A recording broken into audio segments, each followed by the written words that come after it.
Hi, everybody. We here at McStabber Studios appreciate you tuning in to see our tabletop RPG streams. Some of the content of our streams may be a bit mature and cause emotional responses in viewers. We really take the well-being of our viewers very seriously, and we want you to do what you need to if something triggers you. Mute the stream, take a break, or just skip an episode. Otherwise, if you decide to stay tuned in, we are available in chat during the streams to talk you through it if you need that. Thank you so much, and we hope you enjoy this game session.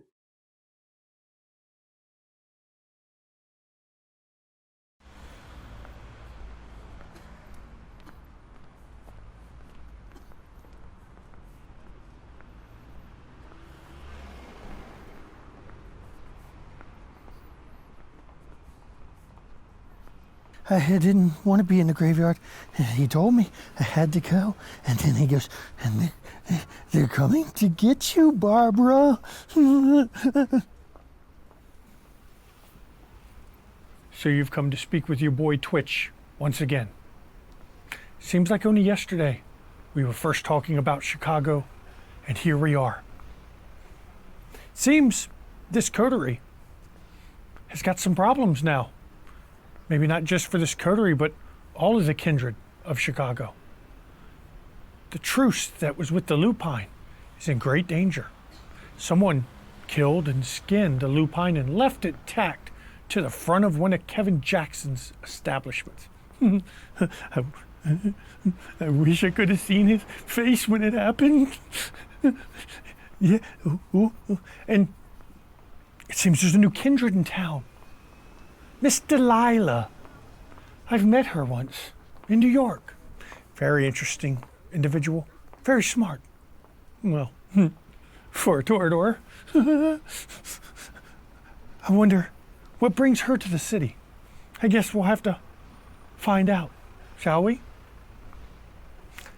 And once again, there's a group of kind that are attracting my attention.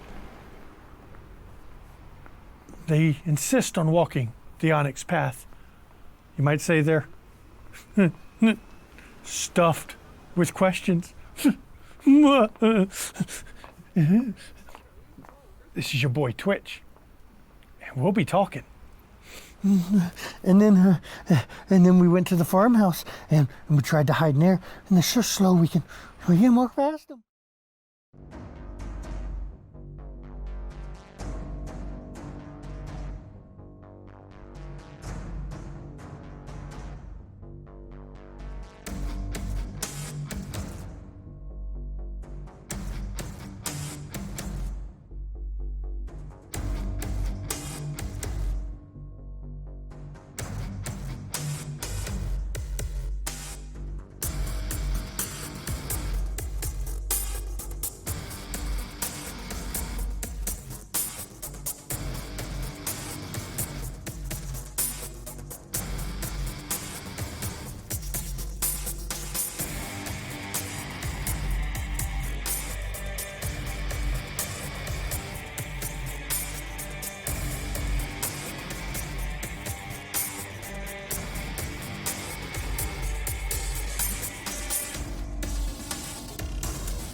Good evening, everyone. Welcome to McStabber Studios, Windy City Live Q&A.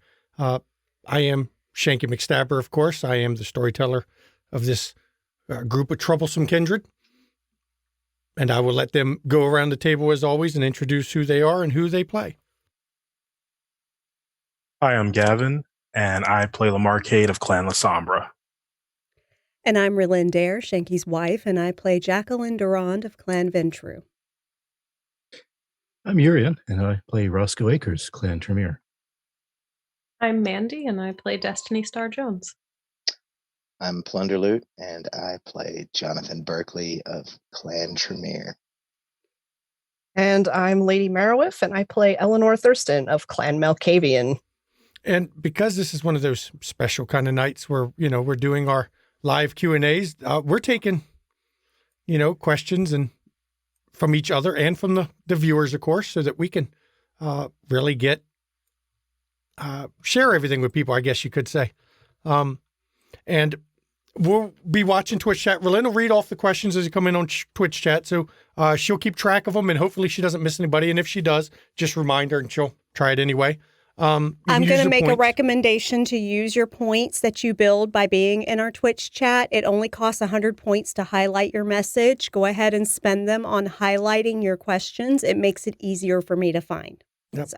And I'm going to start off a question. I'm not even going to play around. I want to know from each of the players and tell the viewers out there, what'd you think of season 1? Your opinions as your character's opinion of where the events have led up to the thing, and your personal opinion about what's been going on. And we'll start, of course, with Lamar. Gavin's thoughts. I was nervous about being in a streamed game just because I've been in person tables, but it's like, oh, this is going to be immortalized. If I screw up, people are definitely going to see this. They're going to point and laugh. But no, I had a great time, and it was just really great to see all of the, to play with people, and also to see how people reacted to the game after seeing each episode. And I had a lot of fun with that. Lamar, his take can be summed up pretty succinctly. Oh shit. Based on everything that's going down and that he knows is going down. He wasn't expecting the season finale to go the way it did. So next season, he's definitely going to follow that oh shit line with okay, I need to grab a shovel and start undigging. From Rylyn's perspective, I mean, I enjoyed the season. I definitely had some mixed feelings on it. I kind of felt like things ended a little prematurely, but that's the way Shanky likes to roll. And so we've been dealing with that and what our plans are for that with the upcoming season. And so that should be exciting for you all. And then Jackie, she not happy. She really not happy. That chick has been running away from war since World War I. So she really not happy. I'm going to comment on her thing about that. Of course, when you end a season, you want to end it on a, I'm not going to say a cliffhanger, but a gotcha. You need something at the end of the season that makes the viewers go, damn, and you end it. Now, unfortunately, I admit that in this particular case, what that ended up doing was you didn't get to see Eleanor come back after she had caught Destiny lying. You don't get to see Destiny talk to her sire. There's a subset that got missed because of that, and it's unfortunate. But when you have a certain format and a time, we always aimed for 2 to 2.5 hour episodes in that range. We were hitting that point. So unfortunately, that's where it had to end. And my wife was not 100% happy because she wanted Eleanor to tell her that Destiny was lying so she could continue that scene. I'm like, yeah, but by the time you were done that and you were done confronting Destiny, we're looking at over 3 hours. And we try not to do over 3 hours so that people can binge. And I completely concur with that. But what we ended up doing is we came up with a compromise that we are planning to do some intermissions, basically, leading up to season 2 that will cover things that happened in the interim after that drop. So. And I'll be bringing that up and we'll discuss at some that. point. We'll now discuss that we'll go further. to Lance now. Yep. As Lance, you're in playing this. This is a blast. I'm just having a ball. Had been really wanting to ever since DC by Night ended, and this is great. That being said, this is the first time I've ever played a Tremere, and I'm really kind of feeling my way towards trying to play that, pretty well. And I'm getting there, but there's a lot left to learn. From Roscoe's point of view, He's a little like, what the hell am I doing here with all his other coterie mates? Because he's generally not a very sociable kindred. I mean, he's been off on his own trying to do his studies. But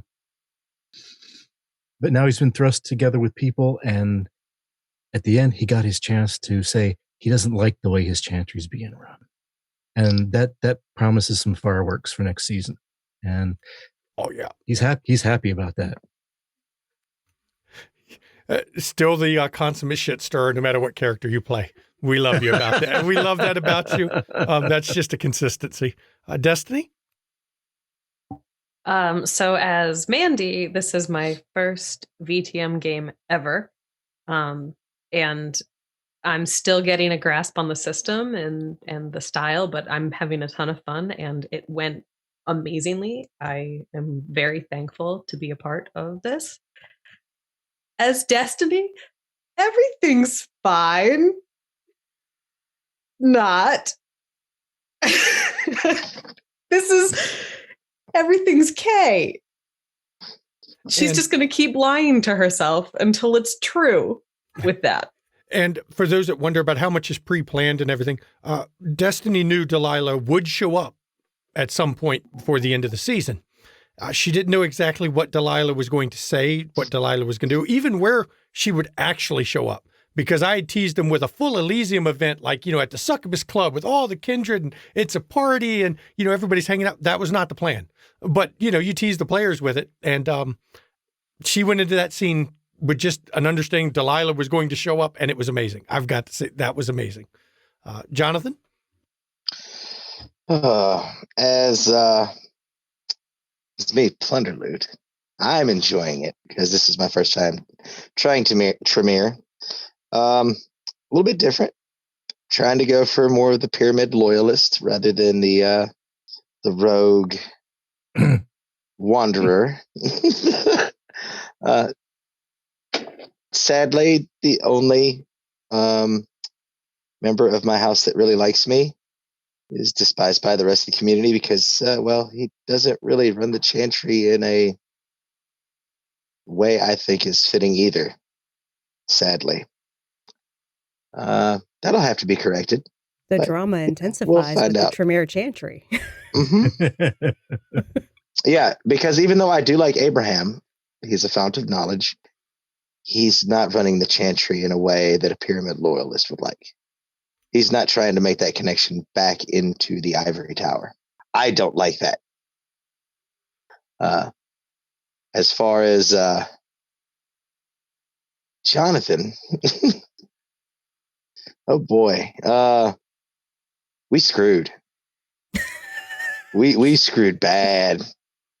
There is a lingering Sabbat presence in this city that needs to be taken out. And I think it's hidden in with the Anarchs. Could be wrong, but that's my feelings. And there's going to be more Anarch stuff in season 2 because when you have a war with the Lupine, you can't afford to be Sabbat and Anarch and Camarilla. Well, Sabbat is still Sabbat. They do their thing. You can't afford to really divide Anarch and Camarilla because divided, the Lupine will just tear one group and then the other apart. That's the way that works. Mm-hmm. And here comes everyone's favorite cinnamon roll, Eleanor's thoughts. So for myself, the Marowith point of view, much like Gavin, I was really nervous coming in to a streamed game. Like, oh no, if I screw up, it's here. Not only do the people at the table know, but all y'all watching know. That was scary, but it turned out really great. Like, it's been really fun, and it's been fun talking behind the scenes, and also kind of that extra level of like, what would be really fun to watch, not only just to play. Like, how do we kind of fuck with the audience a little bit and give them something to be excited about? That was a lot of fun, and it's been great. Been real good. As for Eleanor's opinions on what's going on, everything's fucked. It's fucked. We're dead. There are so many things out there that could just kill us all. And not, including but not limited to lupines, Sabbat, eldritch horrors of many different types.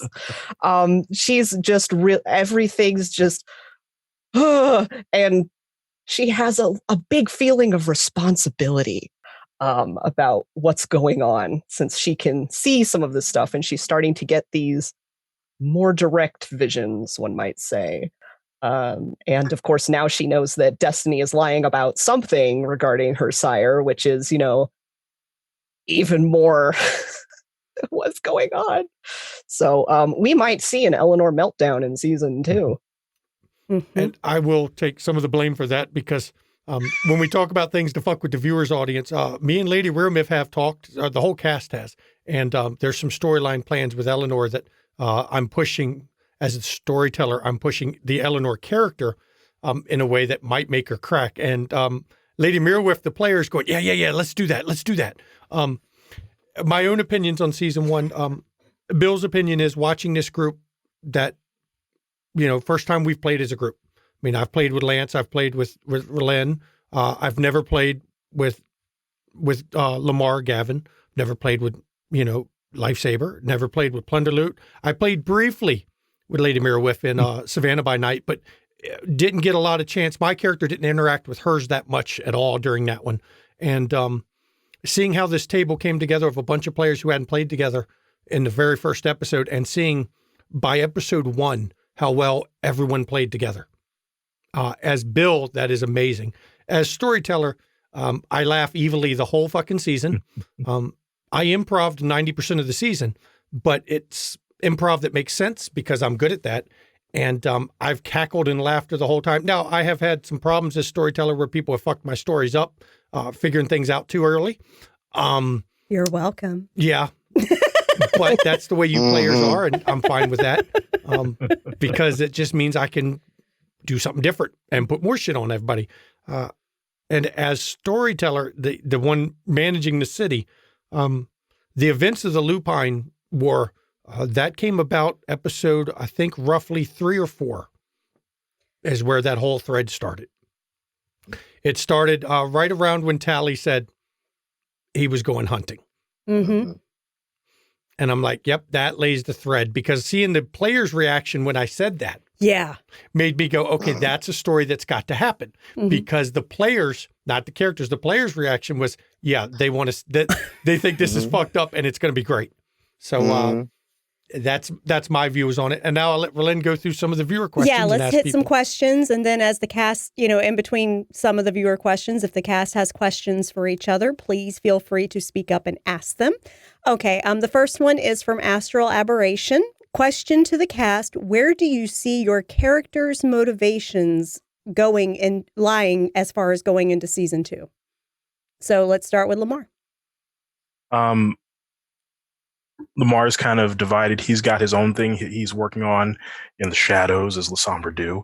But he's also the coterie. He would never say it aloud, but the coterie is kind of important to him because he doesn't have a pack anymore. So after what happened to his pack and him having to off his sire to get in the Camarilla, he kind of wants that feeling of belonging. At the same time, is like these people have no concept of subtlety, tactics, not getting pushed around. So he's hoping that that'll come as they keep working together. But overall, yeah, he's kind of torn between his own desire, making sure the Lasombre don't get pushed out into the cold, and making sure his coterie doesn't get pushed around by the rest of the city. And I've had a lot of fun trying to juggle his headspace in those regards. I love that you said that about Lamar, his feelings towards the coterie, because I was picking up on that by the end of season 1. And I'm going to kind of lead into Jackie's own motivations and stuff. She kind of started to note that, yeah, she's suspicious of Lamar because she knows he's got secrets he's not telling, and she thinks that might be important information, but he's just not giving it up. But she's not going to push too hard because she has to work with him. So that's where it falls down to. I mean, she's a Ventrue and she's practical in that way. So basically, she's not really going to push any further. But So that's a moot point to her. But she noticed that because the way you guard yourself and the way you are still even guarded a very strong team player, that's like she's picked up on that. She's picked up on that. And she sees the value of Lamar. She's starting to see that. So that's actually part, so I can see with Jackie, she's going to kind of focus more on trying to utilize the best of the coterie members in situations. That's kind of what she does. She finds the tools to get the job done. And so basically so she's seeing these different aspects of all these people that she's been tasked to be the matron of Wayward and Silly with. And so basically she's, noticing the gems in the rough with him. She noticed that Roscoe tends to tell lots of secrets except his own and certain other secrets for others at various times. So that's something she would utilize as well to the advantage of the coterie. But just another example. But with her personal motivations, she's very focused on, I think you'll see more in season 2 of her convictions being really role played out. She's a very protective type Ventru. She protects those that are loyal to her. She will keep secrets unless she absolutely can't. She basically is the type that you want in your corner when shit hits the fan, because she will do anything and everything to try to protect those who are loyal. So, but I think you'll see more of that coming out. She also has some personal matters that she really wants to get addressed as quickly as possible before all hell breaks loose. And her primary focus in the domain will actually be to stabilize it fully, which is in process, and then make sure the security is beefed up, because if wolves are coming, we've got to be prepared. Roscoe's turn, huh? Well, I think towards the end of the season 1, Roscoe has realized that his whole ambitions are dashed at this point. Reliving, trying to regain, what he had thought he might be able to get back in on life, but it's like, nope, that's not going to happen now. So he's likely to become less of a loner and more reliant on his coterie, because he's seeing that, well, that's his family now, and that's probably going to be more in line with what his unlife's going to be like in the future. So the way he deals with the coterie is probably going to change somewhat during the second season. And yeah, it was, as storyteller, sometimes it's hard to break the character, not the player, but the character. And that revelation that the mysterious entity of the graveyard told him broke that character. I mean, Roscoe, you could see, and Urian did a great job with his facial expression when that hit him, because the rest of that episode, you saw he was broken. He was just crushed emotionally about the idea that he won't get his power back. And he played it very well, especially when people asked, because they didn't understand what she was talking about. And he relayed it. You could hear that character was broken. And that's my job sometimes as storyteller. And Urian is just a great guy that just rolls with that shit. So Destiny. Well, Destiny had been kind of building up an information network of sorts, and that is probably going to have to be put on hold, because now she needs to make sure that she's not going to get unmasked or in any additional danger. So she's going to be playing a bit of suck up, probably. We'll see. We'll see how things go. She needs to get some information on Delilah. She's got to get some dirt, so that way Delilah's not the only one with dirt.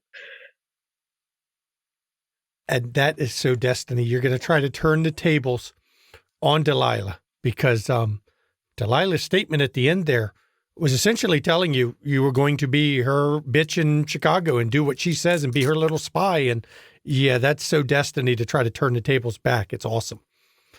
Jonathan, your turn. Well, I had an idea of what I was going to do with this character to begin with, but then season 1 happened, and well,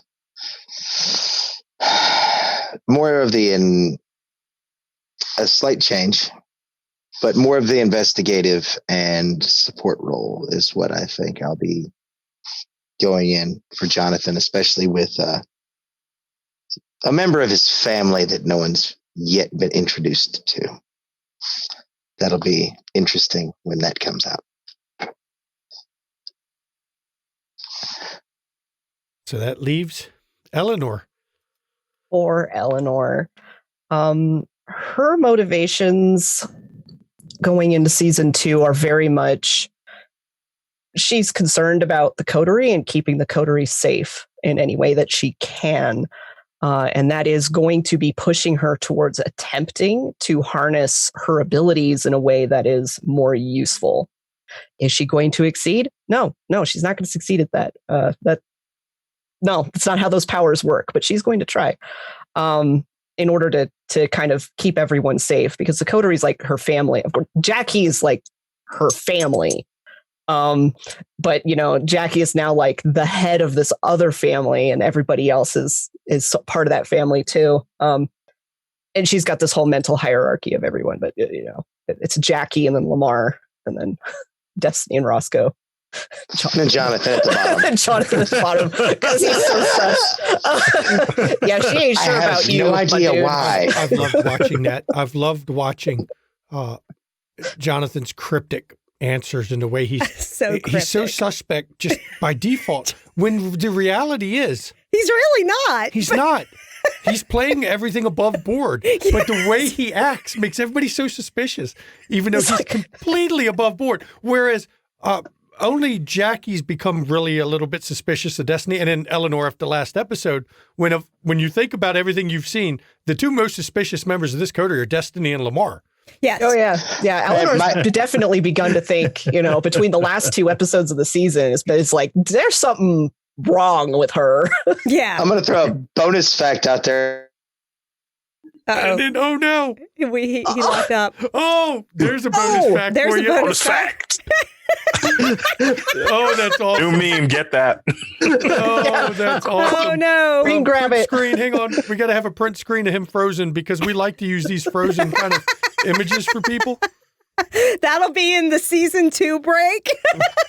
Yep. Let me save this right here real quick while he's frozen. There we go. We will keep that saved. He will come back and tell us what he wanted to say. Yep. Okay. So next one we have is Shade Moraquendo, who is Ebon Blade on our Discord. What was your biggest surprise in the first season? And I'm sure that's for all the cast. And even Storyteller, I'm sure. Let's start this time we lost him. with Eleanor. We'll start at the other corner. Oh, we're starting with me. Biggest surprise. Eldritch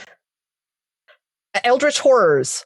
I'm here for it. I love it. I did not expect that would be a thing, but boy, that's right up my alley. But that was a big surprise. Being a street level game, I was thinking, petty, street level politicking type things or things like that. But Eldritch Horrors, big surprise. I love it. Oh, no, we can't have that. I'm going to temporarily fix some of these cameras while we're talking, so we'll let it go around. Yep. Jonathan's not here, so I guess we go to Destiny while I do some camera tweaks here. I'm Lamar right now, so let me tell all of his secrets. Let's see. Biggest surprise. Probably, I don't want to just say the same thing that Lady Merowith said, but the ancestors are pretty big. I guess the whole ancestor and then the super, super old kindred in the graveyard. Like those are the biggest surprises that I was not expecting to have. And the fact that we are pawns in some sort of game. Like I knew we were going to be pawns in like street level game, but this doesn't seem street level. And Lamar is now the storyteller. It's Shanky level. Well, they don't see it that way. I can't see this hilarity, but it's hilarious. Trust us. I fix it, except the viewers can't see me do tweaks to the camera Yeah, setup. so we're watching this stuff, and it's very distracting because there's people moving all over the screen. It's hilarious. Hey, you got to do what you got to do to make sure it all works. Okay, and Roscoe's opinion on it. What the biggest surprise of the season? I think Roscoe's biggest surprise was that wolf pelt being just thrown right out in the middle of everybody. He actually wasn't all that surprised about the graveyard scene with and then the ancestry, the eldritch horror. That seemed somewhat more normal to him.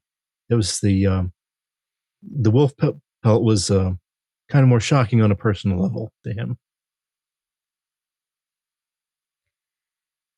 Legit, Jackie really isn't surprised by much anymore because shit just keeps getting thrown at this coterie. So she's like, okay, what's next? I mean, and all she does is she ranks it based on what they can deal with and what they can't. And if they can't deal with it, that's somebody else's fucking problem. So I mean, there's a validity to that statement. And now we'll go to Lamar, and then I'm going to give my opinion on something Eleanor said, but I'm going to give Lamar his now. In ascending order, he lived through the fight because that giant rat almost dropped him round one, and I was like, "Oh, this is going to be the shortest character. This is going to be the shortest character I've ever played." Welcome to a Shanky game. Exactly.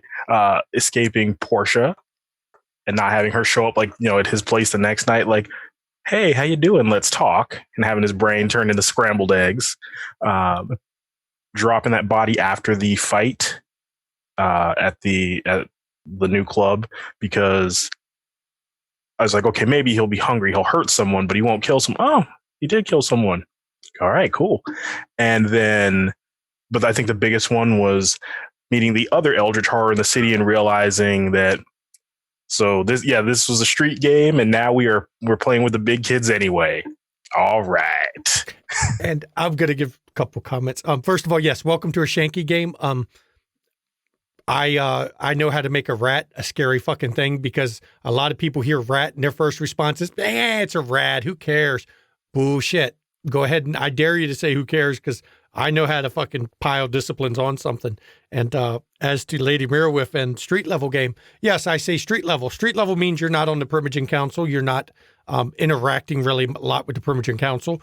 But you still have the same problems every kindred does. Eldritch horror, invasions, lupine. There's certain things that are just universal. So while season 2 we'll have some good street level type things, you've still got overall problems in the city that affects everybody in the city. And, it's just, you're not doing the high politics part, but my street level is still rather brutal. It's personal horror and I'm going to make it personal horror. And we've got some season 2 guests planned that are going to shake things up too. So, yeah. Now, what's the next question? Sent you a Zoom chat message.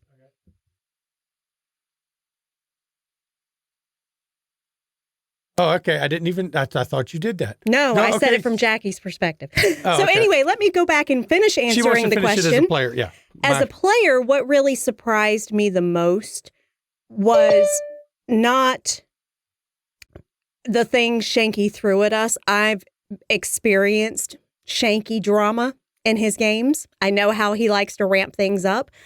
I will say it has surprised me the most, the absolute amazing players that I've played with at this table. I mean, there have been times where I am so engrossed in just watching them play out their scenes that it just blows me away. Completely blows me away. So that is my biggest surprise. These are people, I've played with Lance, I've played with Bill, I've played with Devin, who plays Eleanor, but I've not really played with the others consistently in any vampire game before. And so seeing us all come together like from episode 1 and just knock it out of the freaking park just blows my mind every time. So. confession, I thought you were all like super experienced role players, and I was going to be the one joining in with the No, not at all. the one with the shallow end of the experience pool. And then Mandy busts in with, "This is my first recorded game," and I'm like, "No, I quit playing." Really, A lot of people are shocked when you hear Relyn started February 2019 with Vampire, her first tabletop RPG Ever. Urian, he played Pathfinder prior to this, but let's be honest, this was your first real role playing. Yes, was it was in 2019 as well. So 2 of the players have not been playing that long. So, and Plunder's trying to get back in, so he's messing up the video as he comes in and out. So he will magically appear here eventually. Yep. But so yeah, you weren't coming into this as the newbie of the group for sure, because well, okay, and Mandy Lifesaver over there had never played Vampire ever, though she has a lot of RP experience, and I do suggest you catch her on Haunted Chronicles because she's really amazing good over there too. Yeah. Okay, so Shade Morquenda had another question. Did you all know the backgrounds of the other players beforehand? I think Shanky can answer that because he's the one that did Session 0. Yes. They did not know the backgrounds prior to Session 0, but because of the very unique Session 0 method I do, which is we start from the birth as a human, and we go through your entire life as a kind before And we do Embrace. it as a group. And we do it as a group because it's a very interactive group experience. If you watch, there's a YouTube video on our channel that actually goes over what the Session 0, but it's essentially almost a choose your own adventure or a psychological profile Session 0 that you build from birth going through the years of your life. And, when you're 5, I ask you about things, and I may pose a question about, somebody who is your best friend, says they were best friend, didn't invite you to their birthday party. How did you feel about that? What did you do? And the other players also get to throw questions in.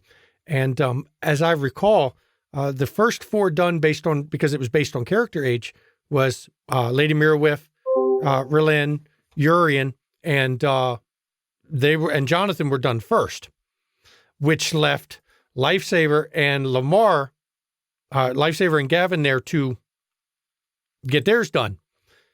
So they came into that second day going, okay, good thing that we had a break between days because I'm going to revise some of my plans now that I see how this operates.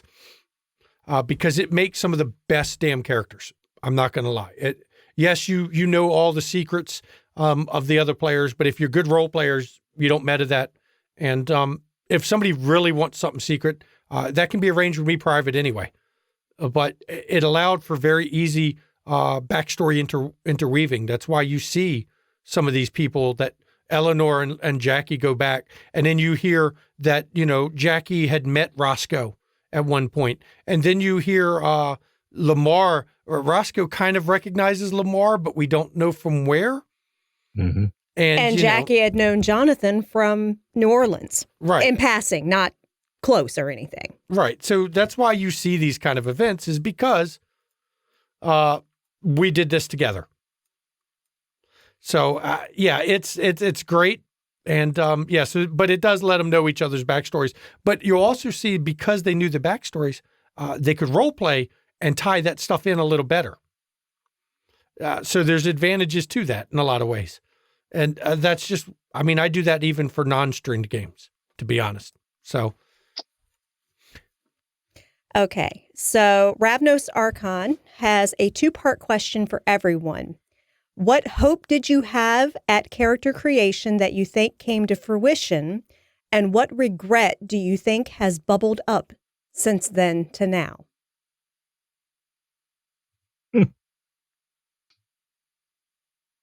Who wants to take that one first?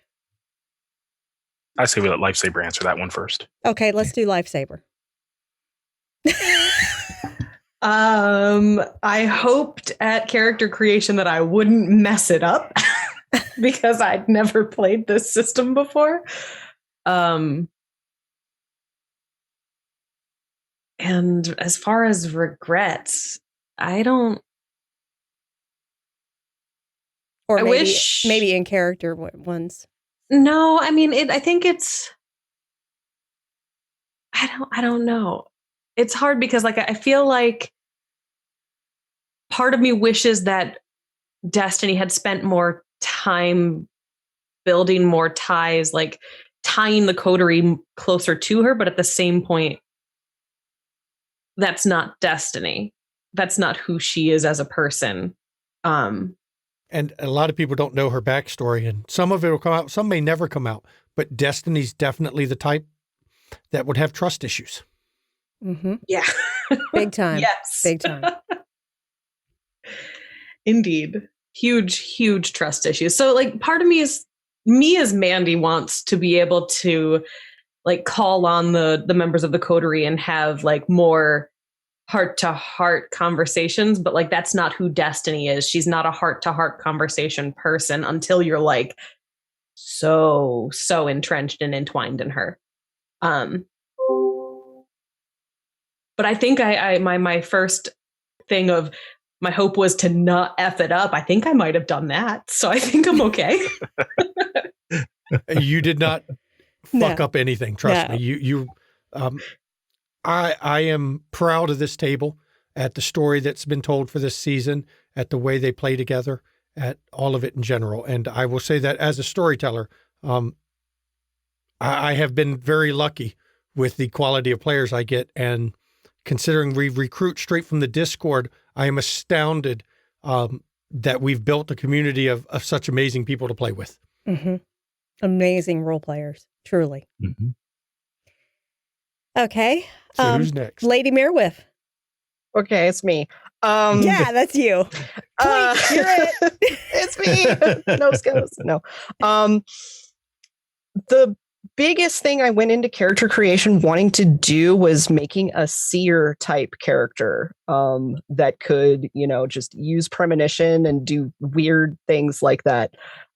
Definitely got that. Eleanor is 100% that character type, and miraculously finding the lore sheet that I gave her where she can just premonition whenever, and the storyteller can abuse that too. Like, that's really cool.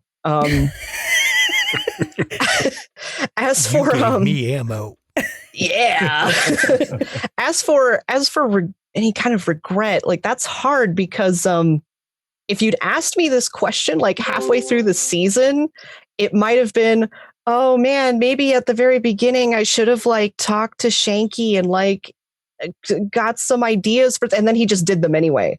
On his own, just started throwing things that I was like, oh man, that would have been cool to have at the beginning, and he just started doing them.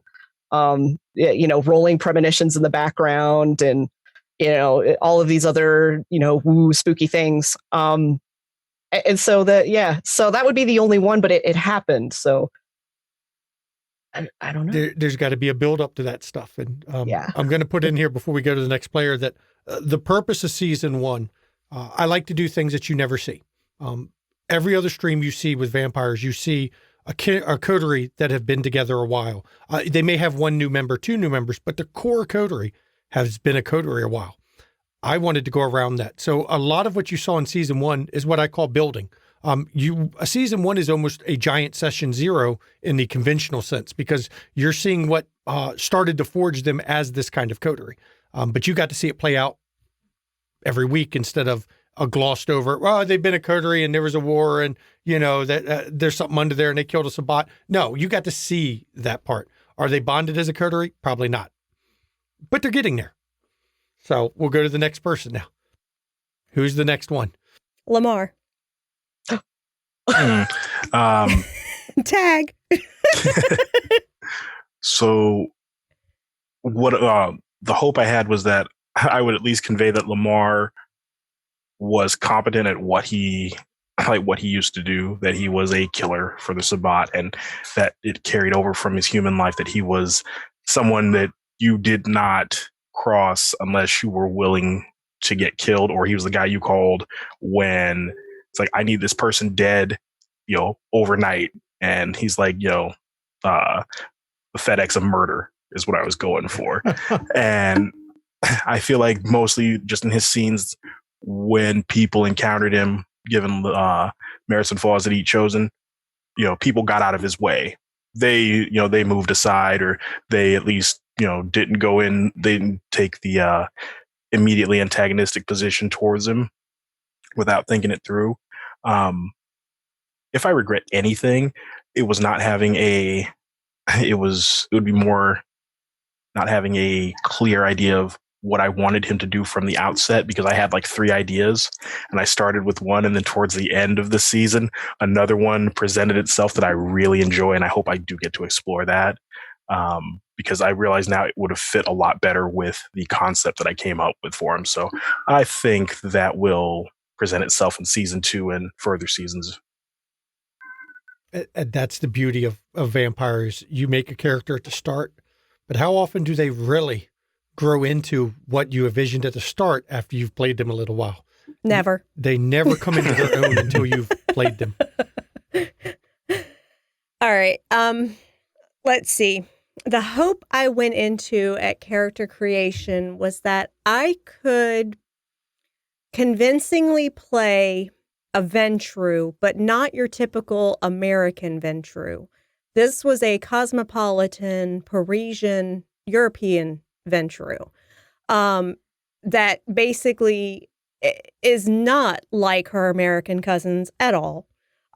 She certain base things, the whole, gotta have that command bane and all that's the same, but there's a different way of doing business in Europe, especially in Paris.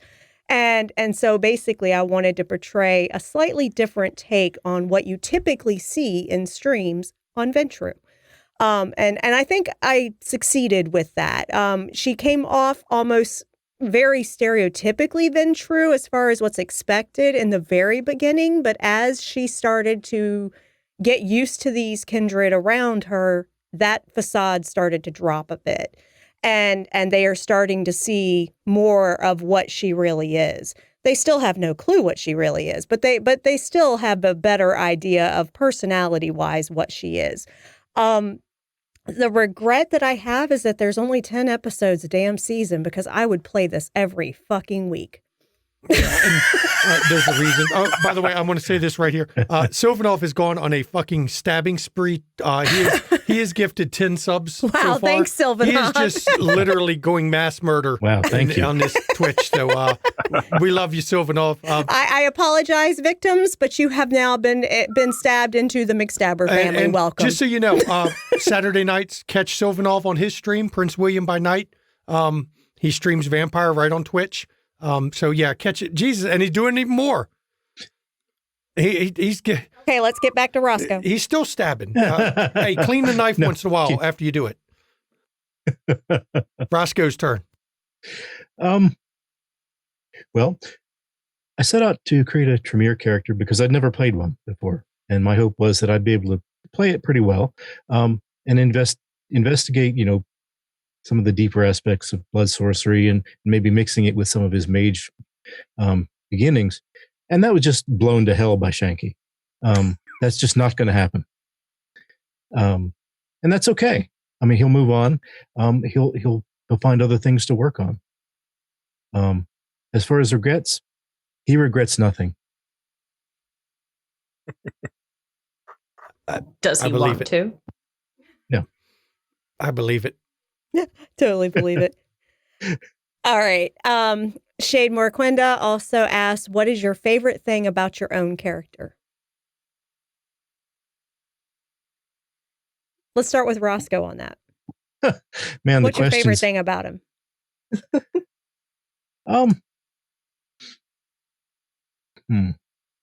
That is actually a very hard thing to say. I mean, because I do generally like him, but I don't know any specific things that I like about him. I think I like his relationship with Johnny, and I enjoy that a lot. That is fun to see y'all play out. It really is, because you love to just kind of poke fun at him, but it's in the most benign way. It really is. I do like him a lot, but still. That's cool. All right. For Jackie, she's a character that's been growing on me over the season because it was different. I'd never played a Venturer before. I've played a Toreador, I've played a Hecata, I've played a Tremere. This is my first Venturer. And I will say probably my favorite thing about her is that while she generally does try to keep her composure, she still has emotion. And I love that about her, that she still has emotion. She has kept herself, even though she's been kindred over 100 years, she has really tried to hold on to what makes her her. And I love that about her. That means it's on you, Lamar. For me, I am Lamar and I cannot be more different people.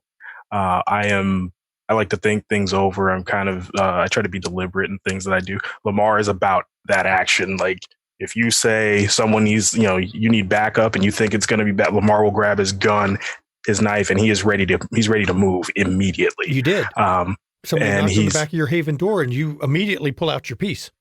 Yep. And he's just ready. He's ready to fight, to kill at any moment. And I like that it speaks to his more far gone humanity as opposed to the rest of the coterie. He's the trigger guy, and he's the guy willing to bury the body afterwards, where everybody else might not be able to do it. He's ready. So that's what I like most about him. Oh, this is going to be great. I got to hear Destiny's. Got to hear it. Destiny is so much cooler than me. She's and it's like the low key or high key level of snark that she just comes out with. And she's kind of, we haven't really seen a ton of it yet, but she's kind of badass. And I think it's actually kind of good that we haven't seen it because she is trying to build up like this shadow network as well. So I love Destiny as a character. There's a lot of fun to be had with her. I guess that leaves Lady Mirwif with Eleanor. I think, there's a lot that I like about Eleanor and I like about playing her.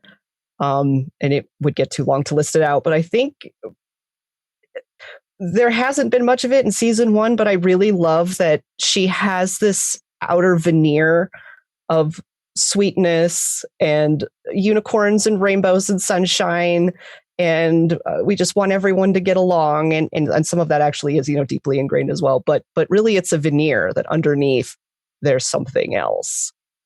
It's a mask. And, that it's all, there's all of this stuff just seething beneath the surface. And that, I think that's just really fun to play and to know, even though, we haven't seen much of that yet.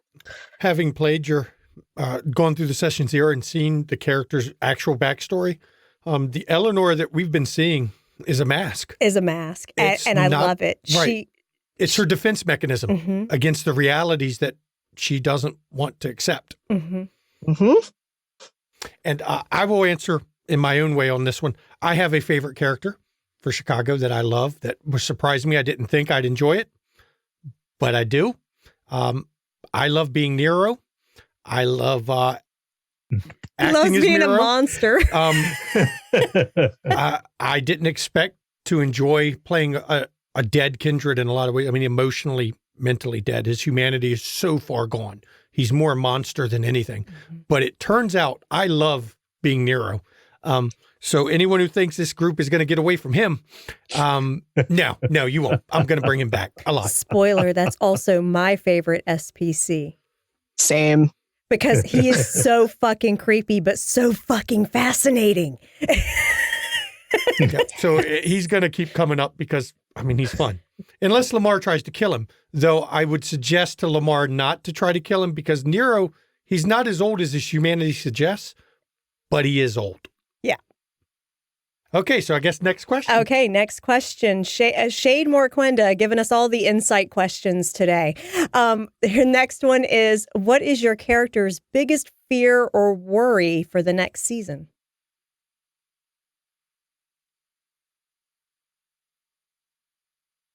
Destiny is absolutely terrified that Delilah is going to just go blab to someone.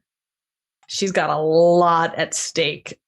And she doesn't want to be on the other end of a stake because of that. Not just Destiny. If that secret gets out, it means bad things for Martin as well, the one who's raised her. Because there's no way he doesn't know that she wasn't Delilah's. And he kept the secret as well. And he's been telling people that Destiny is Delilah's. Them shifty ass nos. So it's not just her she's got to protect at this point. Okay, who's going next? Everyone's like, I don't know. For Lamar, his big worries are kind of paired. One is that Tally didn't think this through as far as Lamar hopes he did, and that the blowback is going to hit Lamar, which, you know, he doesn't want to have to choose between his Mala and his coterie. But he's had to make those kind of choices before, and he's still standing. So, the other is that certain people might start to recall where they recognize him from, which could also be a problem. Why would that be a problem? Yeah. Let's just say Lamar is not exactly, you know, he's not like people's favorite person, like for some stuff he might have done back in the day. He was a different guy then, but a lot of people don't worry about. No, that's the thing. It's not Roscoe. Roscoe's sire, who will remember where Roscoe would have saw you. And funny, there's talk of her coming to Chicago, isn't there? Yep. Who's next? Well, I'll go next. My biggest, or Roscoe's biggest fear is repercussions from Portia when Helena, I forget which one is which. She's Helena. Your sire is Helena. Okay. When Helena comes to Chicago and will inevitably come into conflict with the other one, the Helena, when she goes to see how the Chantry's being managed. That's going to be, from Roscoe's point of view, that's going to be catastrophic. And that's what he's worried about. Will she come out of it the same person she went into it? Right. Because obviously, Portia, we'll just use Portia. Everyone knows it's not really Portia. Portia has already compromised 2 regents, not only the current regent, but the previous regent. What makes anyone think that she can't just compromise whoever else comes in there? Terrifying woman. Honestly, Jackie is most scared of Eleanor breaking. That is her biggest fear going into the next season. She has started to notice a pattern with these premonitions that Eleanor's not actively seeking, being very different for her and much more traumatizing. So she is very concerned about Eleanor's well-being. And Eleanor's biggest fear, worry, concern is everyone getting dead. That by whatever means, because there are many, and the coterie seems to be at the center somehow of all of these conspiracies, you might call them, that something's going to happen and they're all going to die, and that like really die. And that really is worrying for her, because she also feels like there is no escape. Like you cannot leave the city. You can't extricate yourself from the problem, which is little hint into her backstory. Kind of how she's gone through on life is things start to get too hot, you leave. And then if you have to come back, you just wait 10 years and you can come back later and the problem's gone. You run away from wars that way, or big storms and anything that could result in final death. And in this case, there's a lot of things that could result in final death that they're not getting away from. And for her, it's less like there's some concern for herself dying because she rather likes unliving. But it's the coterie, and it's especially Jackie, and then the hierarchy after that. But it's all of them. Like, you just can't leave. You can't and that escape. totally shows how one of the ways that Eleanor and Jackie are very much alike. They both avoid war if they possibly can by running away. and going somewhere far more secure at the time, and then maybe coming back later if that's the case. But to run away now it would would cast be- suspicion yeah. on all of you. Yeah. And there are any number of entities in the vicinity of the city that could stop them from leaving regardless. Oh, yes. Oh, yes. Even the Second Inquisition could stop you from getting on the planes. Good luck traveling the Goblin roads without escort. That's just a horrifying concept that, please, I would love to see one of the players go and take the Goblin roads, because that will be a fun session. Oh, Jackie may know people. Yeah, but even with an escort, the Goblin Roads is very dangerous I know. and a very ugly place. And as a storyteller, it's fun because I can literally pull things from every system, every splat, even Chronicles of Darkness shit I can drag in there because it is so messed up. Okay, then the next question is also from Shade Moriquendo. Which of the other coterie members do you trust the most and which the least?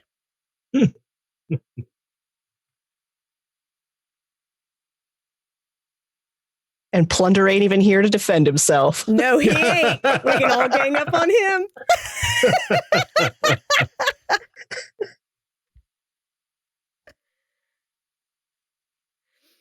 Who wants to go first? Jackie should go first. Oh, Jackie Throw should the go shade. first? Just go Okay. ahead, throw your shade. You know what? Jackie will go first. As far as this is probably a given for those of you who have watched the season. She trusts Eleanor with her unlife. Flat out, no questions asked. She knows that she and Eleanor have a bond without a blood bond together, that they look out for each other, period. And so, she trusts Eleanor with her unlife. Very uncommon for a Ventrue to truly trust a Malkavian like that, but Eleanor has proved that she is very capable, very powerful, and very loyal.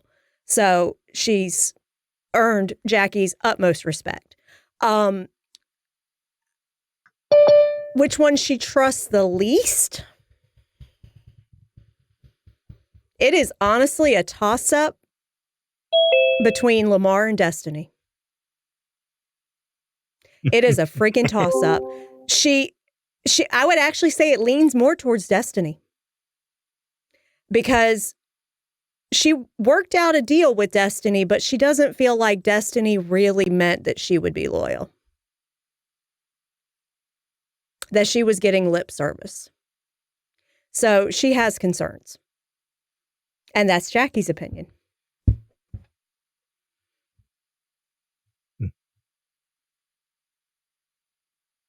I was going to say I'd have half a mind to go, but then Shanky made the picture whole. So Yeah, I was about to say, just move over until you're in the sliver. You'll be okay. You'll be okay. For those that don't understand why the cameras keep messing up, Plunder is having all kinds of internet problems. He keeps trying to get back in. As soon as he gets it all working, cool. But otherwise, I'll be constantly making sure that we try to keep people on camera while he's trying to get in. So who's next to throw shade? I'll go. Roscoe trusts Jackie the most, but he doesn't like it. He doesn't like it at all, but he does because she seems very up on the up and up with everything so far. And it's a close tie with John. Ventrue that's on the up and up. Got it. Yeah.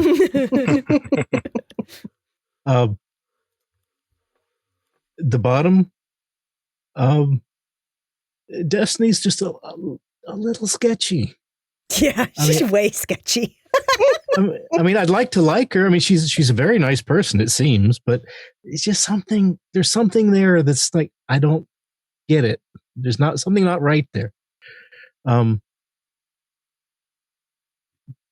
Lamar actually, he doesn't really have that much of a problem with because he doesn't remember who his face, he doesn't remember who he is or where he saw him. And Eleanor, yes, he that's right under Jackie. Roscoe obviously likes powerful, competent women. Yeah, he does. Well, I mean, he has experience with his sire, who is and she's a powerful, competent woman. Yeah, right. So he's got a lot of good experience in that regard. Yeah, so, obviously. Yeah, that's legit. Okay, now who's next? Lamar or Eleanor? I'll go. So for Eleanor, obviously, again, if you've been watching, you know that Jackie is the most trusted, top of her list person. And basically, it's Jackie, Lamar, Roscoe, Destiny, and Jonathan. And Destiny's slowly like ranking down. She was kind of like up there with Roscoe, but there's been some evidence the last couple episodes that she's a bit sus. Like, what's going on there? And then Jonathan, she has kind of a lower opinion of, based on he just acts really sketch. But he also reminds her of someone from her past, which is certainly. And we hear a wild plunder in the background. Background. It did a network maintenance thing. I'm like, what the crap is going on? We don't see you yet, but we can don't hear see you yet, but we can hear you. We'll let The her funny finish thing her, is- her discussion. Let her finish her discussion. But yeah, anyway, that's basically why Jonathan ranks so low for her. But Destiny's, she really liked Destiny, and then Destiny started saying weird things, and then she said something kind of suspect about this whole Delilah situation. So that's where she's at. Lamar. No, I'll throw this little secret out there. Lamar trusts his coterie implicitly to do the best thing for for themselves at any given time. So, but for who he actually trusts most, it would be surprising. It's actually Destiny, because when she went off on her thing about the Sabbat, he's like, okay, that's the person I can count on to stab me in the back when I least expect it. So he can always, he's got that pegged. So he's definitely like, okay, I can count on her to be true to herself at all times. And no one gets through a Sabbat city. No one survives a Sabbat siege without having to do something dirty to do so. And she was a new kindred at the time, which makes it even. Yeah. So he's like, that's a survivor right there. I can count on her to do whatever she has to keep herself on this side of the, this side of the immortal coil. There's a certain amount of reliability to what you're saying, though, too. Yeah. Mm-hmm. Yeah. I mean, yeah, you trust her to, you know, she'll betray you, but the betrayer you know is a lot better than the betrayers you don't know. The one you don't see Exactly. coming. Right. And Jackie is Ventrue, and as everything he's ever been taught, Ventrue have to be in control of everything. So as long as they think they're in control of everything, you can reliably figure them out on a regular basis. So, but as for the person he might trust least in the coterie, definitely Jonathan, because you never know quite what that dude is doing at any given time, and he always just knows what's going on. But also, Lamar knows one of the powers he's rocking and knows how he got it. So he's like, okay, I can count on him to do. If I need someone to come and get in the muck with me, that's the guy I'm calling. Yeah, the giving away of the eyes of oblivion. Of course, then Lamar goes and crawls up a wall with blood sorcery, which, from a storyteller's perspective, I thought was great. You have a Lasombra who has blood sorcery, and then you have a Tremere with oblivion. Raises questions there. So, Jonathan, they can't see you, but they can hear you. So the question asked was, who do you trust the most in the coterie, and who do you trust the least in the coterie? I'm going to start with the trust the least with a secret, and that's easy, and that's Roscoe. He did throw you under the bus. Yeah. Yeah, but he doesn't know that yet. I don't know that yet. Oh, Jonathan doesn't know that. Plunder knows that. Jonathan did see him immediately tell everybody that Portia's got a wing at the fucking Chantry. And Jonathan has seen Roscoe give away Tremere secrets that should not have been told. Yeah. At all. Never. It's all good. It's all good. Trust the most. Oof. At this point in time, I'd have to say Jackie. So Just what 'cause, we can take, just real quick, what we can take from this is that of all of the coterie, Jackie is the most trustworthy. And Jonathan is sus. I am totally among us. I expected it to be Eleanor because everyone loves Eleanor in the coterie. Yeah, You but she's see the way they Malkavian. react. That's a handicap. Okay. Look, I will not tolerate any kind of Malkavian hate up in here, okay? Because I am a Malkavian. I mean, Jackie completely agrees. She trusts Eleanor with like everything. Yeah. Yeah, and Jonathan's totally sus. I completely made him to be that way. So it's working out beautifully.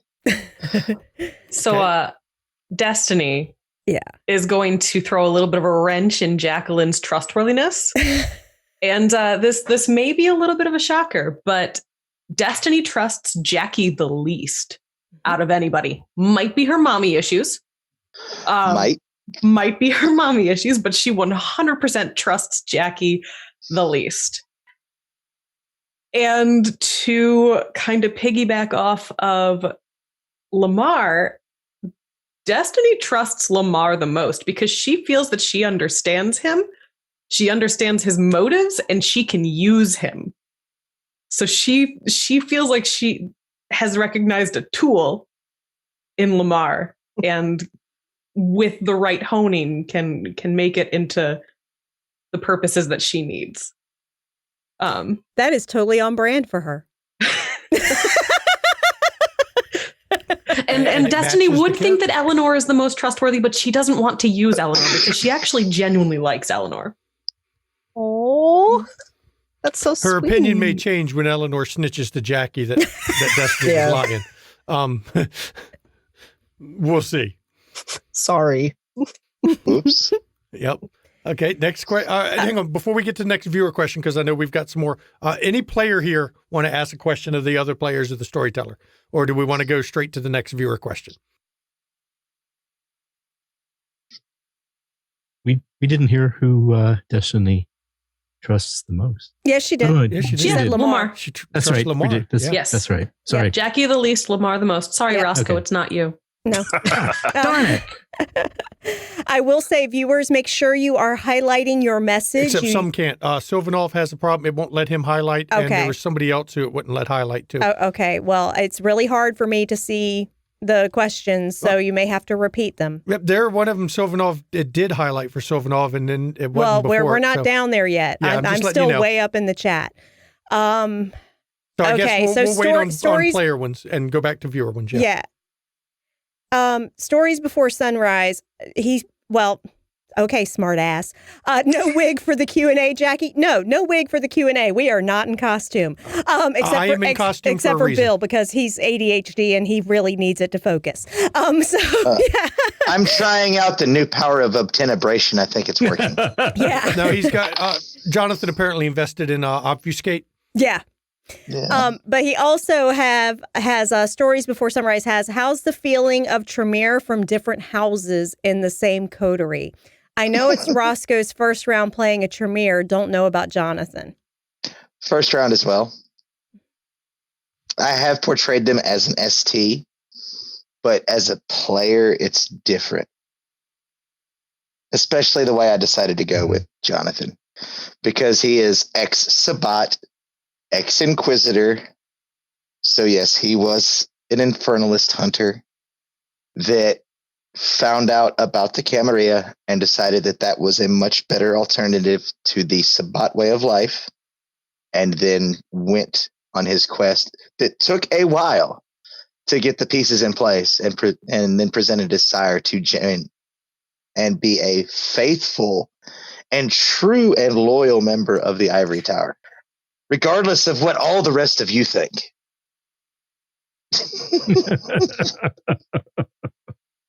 So how does Roscoe feel about finding out that a Goretrix, which he, to his credit, he didn't know a lot about, but the way that his sire responded to the questions about Goretrix might taint him. Those brought up more questions for Roscoe. It's like, what is this? Why does she feel so reluctant to answer any questions about it? and that's something he's going to have to look into. Yeah. I mean, you could always ask Johnny, you know. And I might, because I don't have any reason to distrust you or think badly of you about it yet. Yeah. Because well, you never know. But you've been nothing but good for us, and you've shown nothing but a good face to me. So I don't really have any reason to suspect you of any reason for ill will. As a storyteller, I've loved watching those two interactions as they feel each other out. It's going to be really interesting. So, okay, next questions. All right. Astral Aberration says, question to the cast, what did you draw on for inspiration for your characters and their backgrounds? And of course he says, yes, I know, Berlin. Well, he has to, I'm going to give a little spoiler. In season 2, Astral will be playing the role of Jackie's sire. So I had to give him Jackie's backstory to build around. And it's going to be fucking fantastic. I can't wait to play with him. So...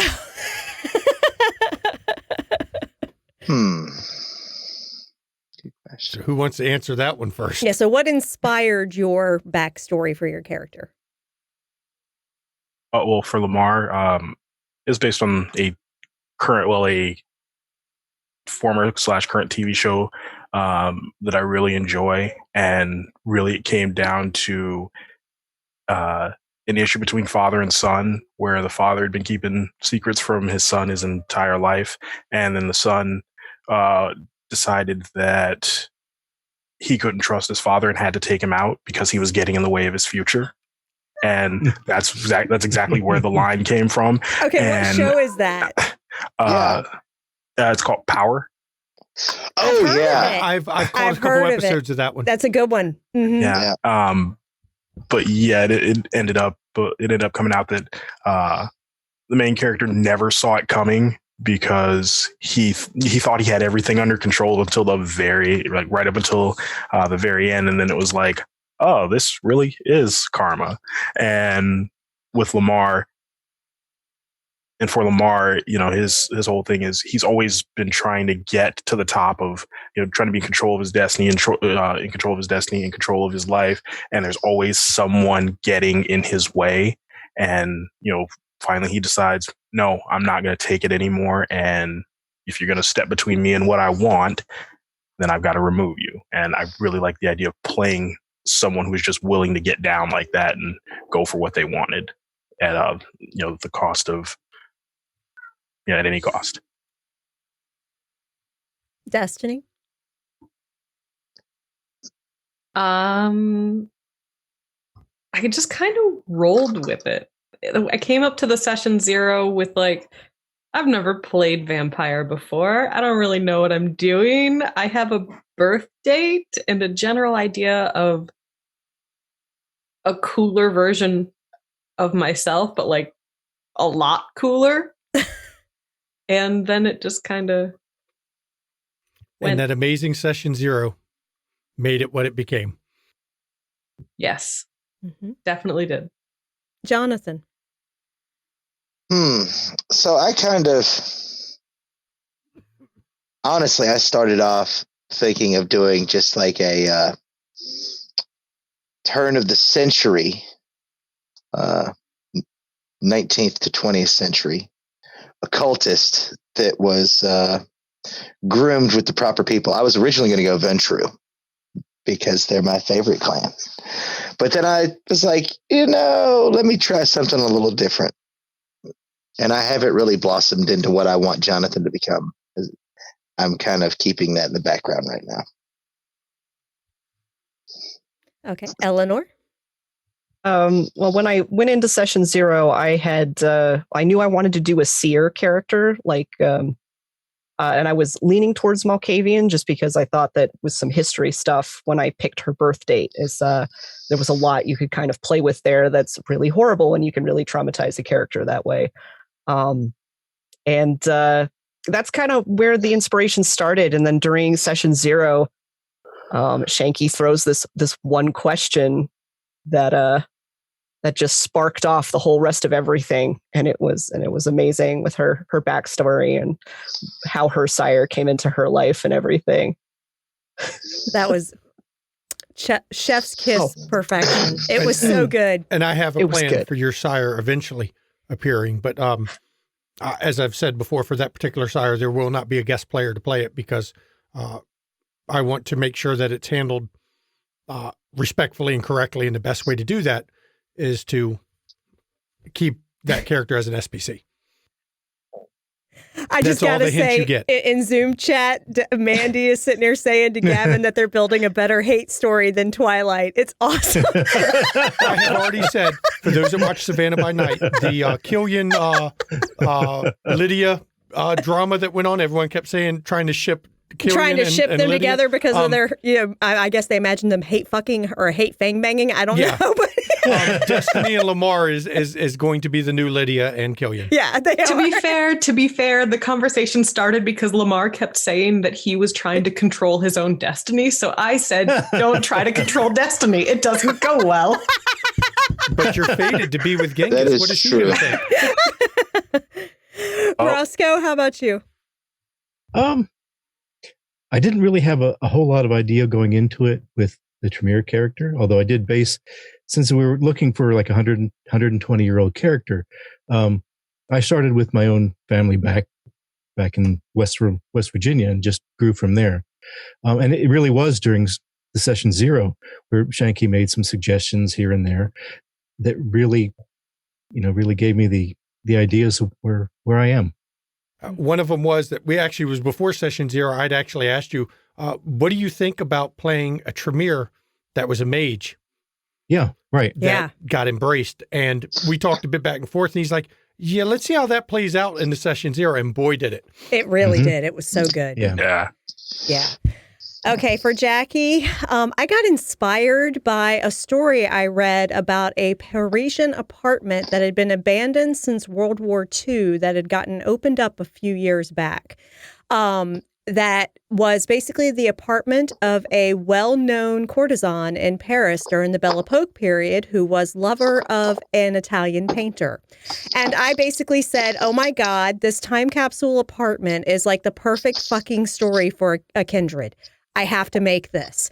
And so I went with it. I'm like, you know what? My venture was a courtesan. She was actually courted towards the end of her mortal life as she was getting embraced. She was courted by both Toreador and Ventrue. Toreador tried to claim her, but Ventrue made a better offer. And she basically did the ultimate power move. She was a self-made woman. She was both famous and infamous. She basically came from nothing and built herself up to be apex fucking courtesan in Paris. And it was fucking awesome. And then with the embrace, it was a power move that she did by choosing Ventrue at a Toreador party. So yeah. And to this day, she wears a red a rose brooch that is actually very expensive. It has rubies, emeralds, and yellow diamonds in it. And she wears that. And for anyone who would know what it means, it's blatantly, haha, Toreador, you could have had this, but you missed out. Could have been part of your clan, but y'all playing. Y'all playing, y'all slept on it, and look what you missed. Yeah. So basically, most of the kindred in Chicago have no idea what Jackie really is in that city. And when they find out, it's going to be amazing because she really is a power bitch. So. Oh, trust me, I'm still getting my backgrounds where I need them. It's always a process. Never Always enough is. XP. And that's actually part of why it's funny. A lot of people list their whole life as a kindred when they make a character. I go the other way. I want to know everything about your life as a kind. What you've done as a kindred, we get a framework and kind of gloss over it because I believe in what you've done as a kindred develops during the story. When you bring up something that you've done in the past or even say, hey, could this have happened in the past? Yeah, fuck it. We'll go with that because it lets you develop your past based on your kindred past based on what you're doing and the character as you're developing into.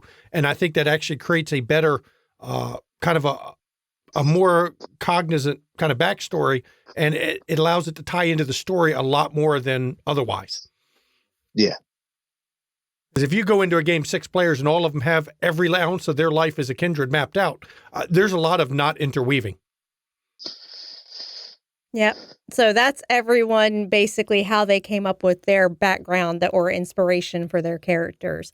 Next one that I have found, and please, if I have missed your question, do not think it was intentional. Just repeat it. If you can highlight it, you click on the little bubble down at the bottom of the chat if you can see that, and then you redeem, highlight my message, and type your message. And then when you click send, it'll be highlighted. But if you're not able to, just repeat it, and I will hopefully eventually catch it. And you can tag me in it if you can't highlight, and I'll probably see it that way too. Okay, so Stories by Sunrise says, will Eleanor have any interaction with American Psycho Jason Newberry? She hopes the fuck not. And Son's a son of a bitch. For those that watch the series, look at the break video during one of our episodes. Look at the relationship map for Eleanor. Newberry is on it. She has knowledge about him that is marked on there. So, yeah, there's a reason she says she hopes not. Yeah, she already knows he's bad news. She never wants to see him around ever. Like, oh, I think I did miss one. Hang on. Her auspex. I missed a couple. She saw something about him that has set Eleanor on edge. So yeah, that's one of the cool things that, it's on a relationship map. If you may have to freeze frame or just really look closely at it, because those relationship maps, they're not kept as updated as they could be, but there's some important info on them. Okay, another question was from Shade Moraquenda. If you had to take sides between Portia Helena and Nerissa Blackwater, which side would you pick? I can answer Jackie's perspective. None. She'd get the fuck out of Dodge.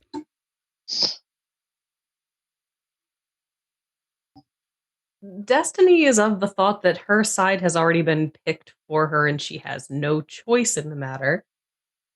So Nerissa. That was one thing, by the way, I will say. I loved that premonition of the opening chess move, because yes, the white pawn goes first, but who's the white queen and who's the white queen or king? Actually, kings are the most important, but it's kindred, so you can't count on that part. Who's the white player? Who's the black player in that? If you know your Chicago history and you remember the very first edition, and in particular, Ashes to Ashes, which was the very first published adventure that was related to Chicago, there was a specific kindred in Chicago that was named the White Queen. The White Queen. But that does not mean it's the same thing in my game. And then you get to play the whole Dread Pirate Roberts and Vincelli as you try to guess to see, am I thinking you're thinking the right one, or did I flip it knowing you think I flipped it? So good luck. Okay. For the rest of you's opinion on that. Ravnos Archon. No, the rest of the opinion on whose side. Sorry. We said Jackie's and Eleanor, or just sorry, I apologize. Jackie's and Destiny's. Now we got everybody else's side. I'm sorry, guys. Lamar doesn't like the idea of, serving any old one, but if he has to, he chooses Nerissa because Helena is a no-go in his book. Now see, Roscoe is the opposite. He's terrified of Nerissa. And Portia is, while she's ancient, she's a kindred, and he, there is some commonality there. He has no idea what the hell Nerissa is.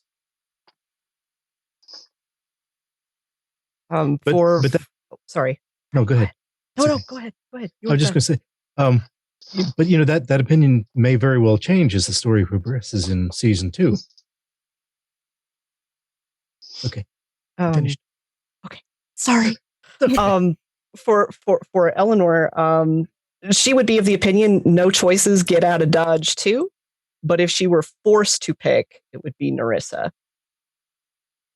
Nerissa had a very good opportunity to kill her and take her right off the board right then and there, and she wouldn't be causing any problems with plans that perhaps she didn't want anyone to find out about, but she didn't. She left her alive. So, because she said the only way to wipe this coterie's memory of her existence would be to kill the child of Malkav, because otherwise she would know. And it makes you wonder, does Nerissa know where Eleanor is getting these forced visions from?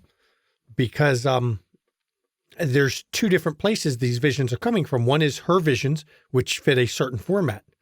But when she's getting visions that I've rolled, you'll notice they're more forceful, they're more direct with less symbolism than the others, which makes you question, where are those visions coming from? Are they actually coming from premonition, or is it coming from someone, or is it coming from the web itself? It's hard to say. And now we got Jonathan. Jonathan actually can't pick a side. He wasn't present for Narissa. So he doesn't have that aspect. Oh, actually, I could. And my answer is quite different than what most people think. What do I get out of both? And whichever one puts me ahead, that's who I choose. Very kindred, actually. Very kindred. Mm-hmm. That's my answer. Don't care. And Lamar? Oh, Lamar would choose Narissa because no Helena.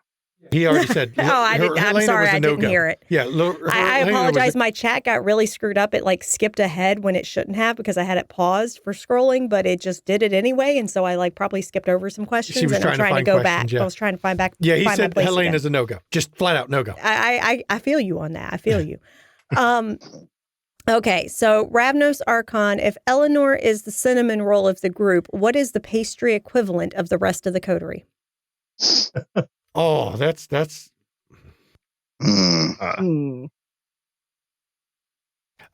Is there a bitter pastry, or a salty pastry? Because everyone keeps commenting about Destiny full of salt. She's the pretzel. Yeah. No. Come on. She's a kolache because they have a sausage in it. Cake.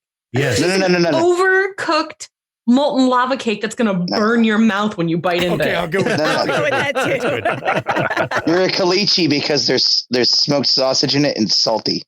So you're a I caliche. don't even know what that is. The lava cake fits as often as she, for those that haven't paid attention to season 1, everyone in this coterie took to eat food merit except Lamar. Yes. So everyone here can eat food except Lamar.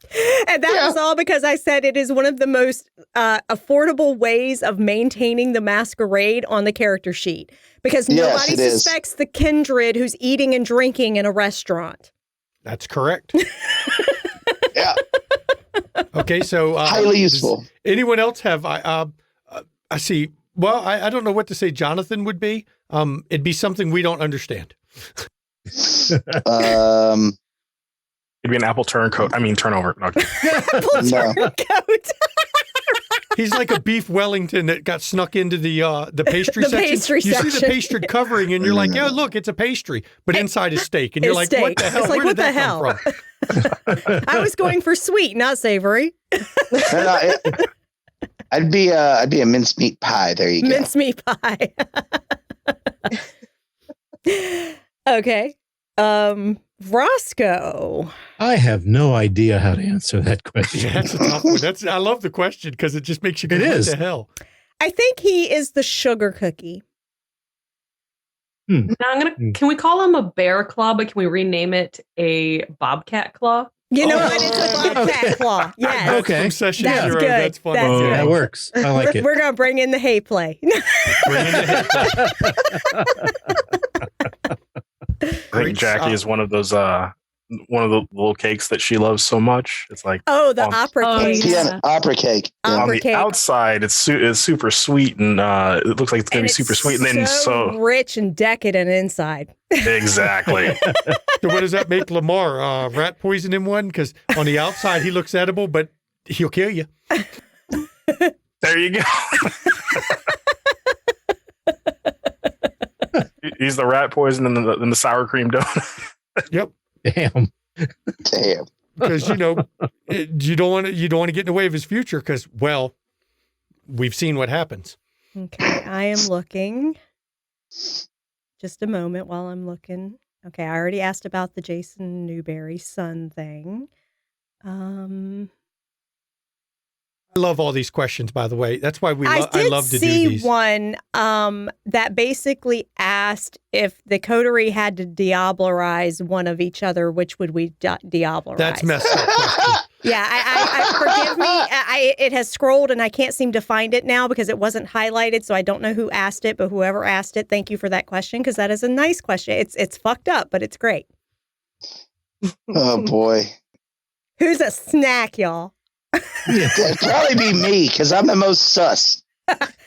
No, because at least you're a sus that isn't sharing secrets. I could see a number of people eating Roscoe just to stop him. Yeah. Just to shut him up. Spread Just to shut up. The plan backfires when Roscoe actually takes over their body. and keeps sharing secrets. But now as a Toreador. Oh, excuse me, Tosferatu. Tosferatu. Remind me of this guy. I could honestly say Jackie would not Diablerize, period. But never mind. Oh, Yeah. I know. There are some people that will. Hint, hint. But no, that Jackie would actually not. I have no And idea of what Lamar you speak. better not, because Lamar can't afford the humanity loss. Jackie's very motivated to keep her humanity where it is, because she wants to not end up like Nero. I mean, So- he's a great example. Yeah, she's not Diablerizing shit. And he hasn't really Diablerized. He's just Mm-mm. a That Toreador who old. lost his muse, Oh, no, he just lost his muse. Yeah. which is horrifying. But he's got Kathy with a K, ain't that right, Lamar? Why we gotta bring up old stuff?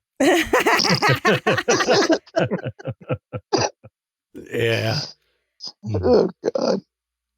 Okay, so Sylvanov asks, how has the relationship between the two Tremere changed from the start of the season until now? Oh boy. Has it? I think we need to have a talk. As a storyteller, I'm not even sure.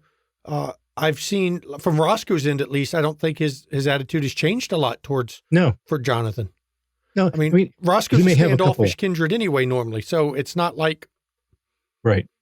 Now, after talking to his sire, he may have a couple of questions he wants to ask Johnny, but the relationship hasn't changed. Not really. Other than, I need to have a little chat with Roscoe about, hey, you know about all those things you like to talk about? Yeah. You kind of tone that down. You're at an 11. I need you at like a -5. see Coterie secrets here. Stay in there. Yeah. Yes. Not over here. The chase your secrets for this stay over there. Yeah. But if Well, it's chase your something we secrets. agree we need to tell, we can tell that. But don't just go, hey, by the way, Portia's got this whole wing over here. It's I great. thought Lamar was going to just lose his fucking gourd when that came out. I- the look when on he his face. said that, it's just like, me and Lamar are just like, what the? Really? Yeah. Really? Yep. Well, that may change in season 2 because Roscoe's, attitude towards the entire coterie is going to be changing a little bit. I mean, That's characters true. develop. Yeah. Yep. Okay. Ravnos Archon asks for Shanky, what is the biggest curveball you've had to roll with, and what is the one hook you wish had had a bite? Okay. Oh, Biggest curveball. I expected the Sabat guy to hold up longer. I expected it to be closer towards the end of the season before he was dealt with, not as early as he did. But the coterie came up with a completely valid plan of action, and a completely valid amount of backup to ensure that that guy was gone. Period. Was just out of the equation. And that happens, and I'm fine with it because I just came up with new things after that. A bite they didn't take. I don't think I've had any of those really pop up yet. All the major threads that I've thrown out there, they've at least interacted with. I can't say the same will be season 2. I don't know yet, but honestly, right now, this group of players has been very good at chasing down. I guess I could say technically the one aspect that they haven't really dived into that they could have, which is more about why Alan gave up that business to be their haven. Brackus's real story and that situation in general, because there's a lot more behind the scenes than anyone has even thought about the whole situation they were played in. Yeah, they were done dirty, but you can be done dirty, and then there's done dirty, and they haven't figured out the levels yet. And there is a level to it. So that's what I'll say on that. And now they're going to be like, oh shit, now I got to go back to the No, thinking board. Jackie gives no shits because Brackus is going to be fired. But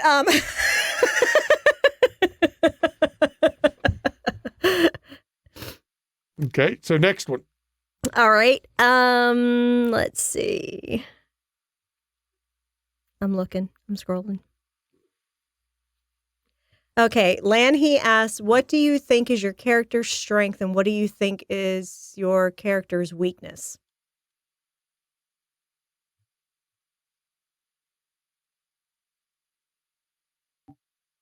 Destiny's weakness is her lack of trust for people.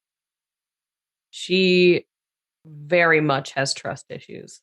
That's 100% her weakness, I think, at this point.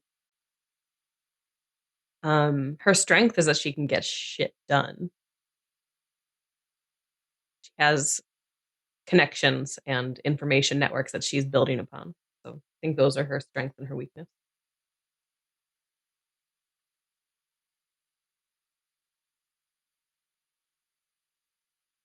Everyone's thinking now, trying to figure out where to go with that one. That's when you know you got a good question on them because they're like, Lamar, his I'd say his greatest strength is he's self-motivated and he's out there to get stuff done. He's ready to go moment's notice to follow the coterie where they need to go and make sure they get out alive. Weakness.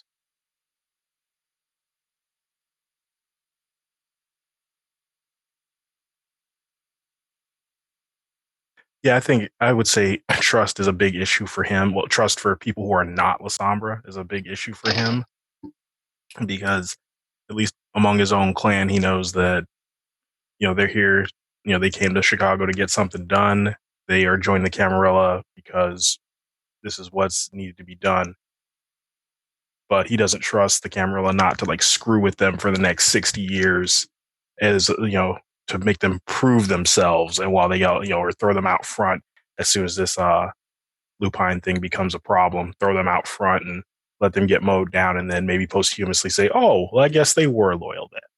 So yeah, he doesn't trust a lot of the people around him not to screw him over. And coming from the Sabbat, and the Valdery, it's the Valdery at least made it so that you knew the guy next to you had to have your back. But that's frowned upon in this establishment. So there's a lot of Sabbat shit that's frowned upon in this establishment. Let me tell you. Okay. What about Jackie? What's her greatest strength? Her greatest strength truly is that she is a social fucking powerhouse. She really is. She can charm just about anyone. And when that doesn't work, she can manipulate and flat out lie.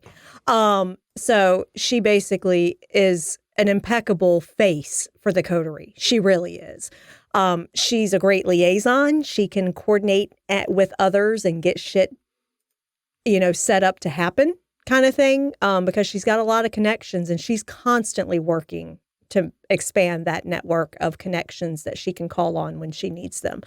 But her weakness, honestly, her biggest weakness is her attachments. But at the same time, she holds on to them dearly because they help her maintain her humanity. But that is her biggest weakness. She is extremely protective, and it's going to eventually cost her dearly.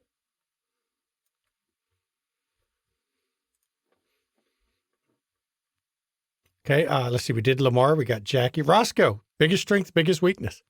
Well, his biggest strength is his ability, his research network, and finding things out. And we haven't really had a chance to explore that a lot yet, but that's what his strength is. His weakness? Let me think about that. Secrecy.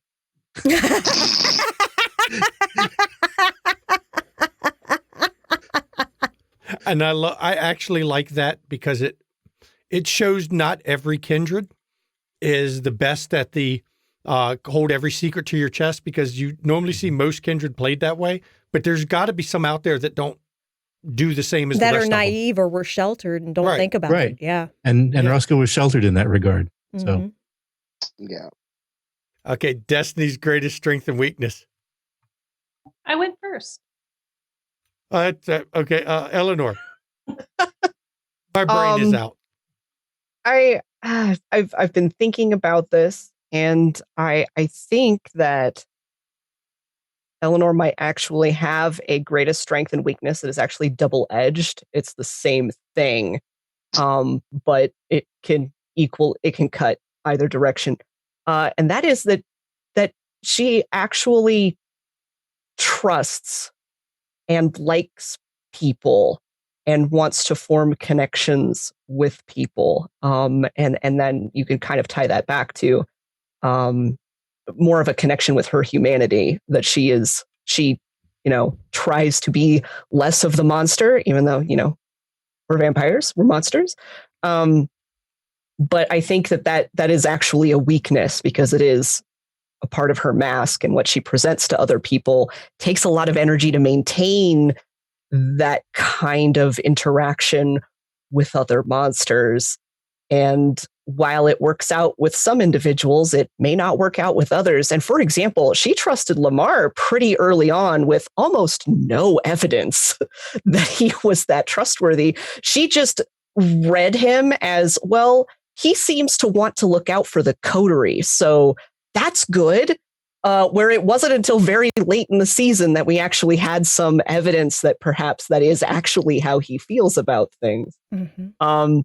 So that could have backfired royally at Right. any point. No, that's what I love how you are portraying Eleanor like that, though. I mean, it shows how really the two oldest of the coterie are trying so fucking hard to stay attached and to stay humane as much as they possibly can. And it's a struggle for real. Oh, yeah.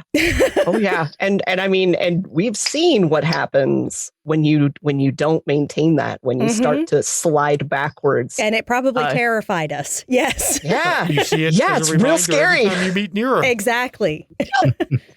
So, Jonathan, biggest strength, biggest weakness on Jonathan.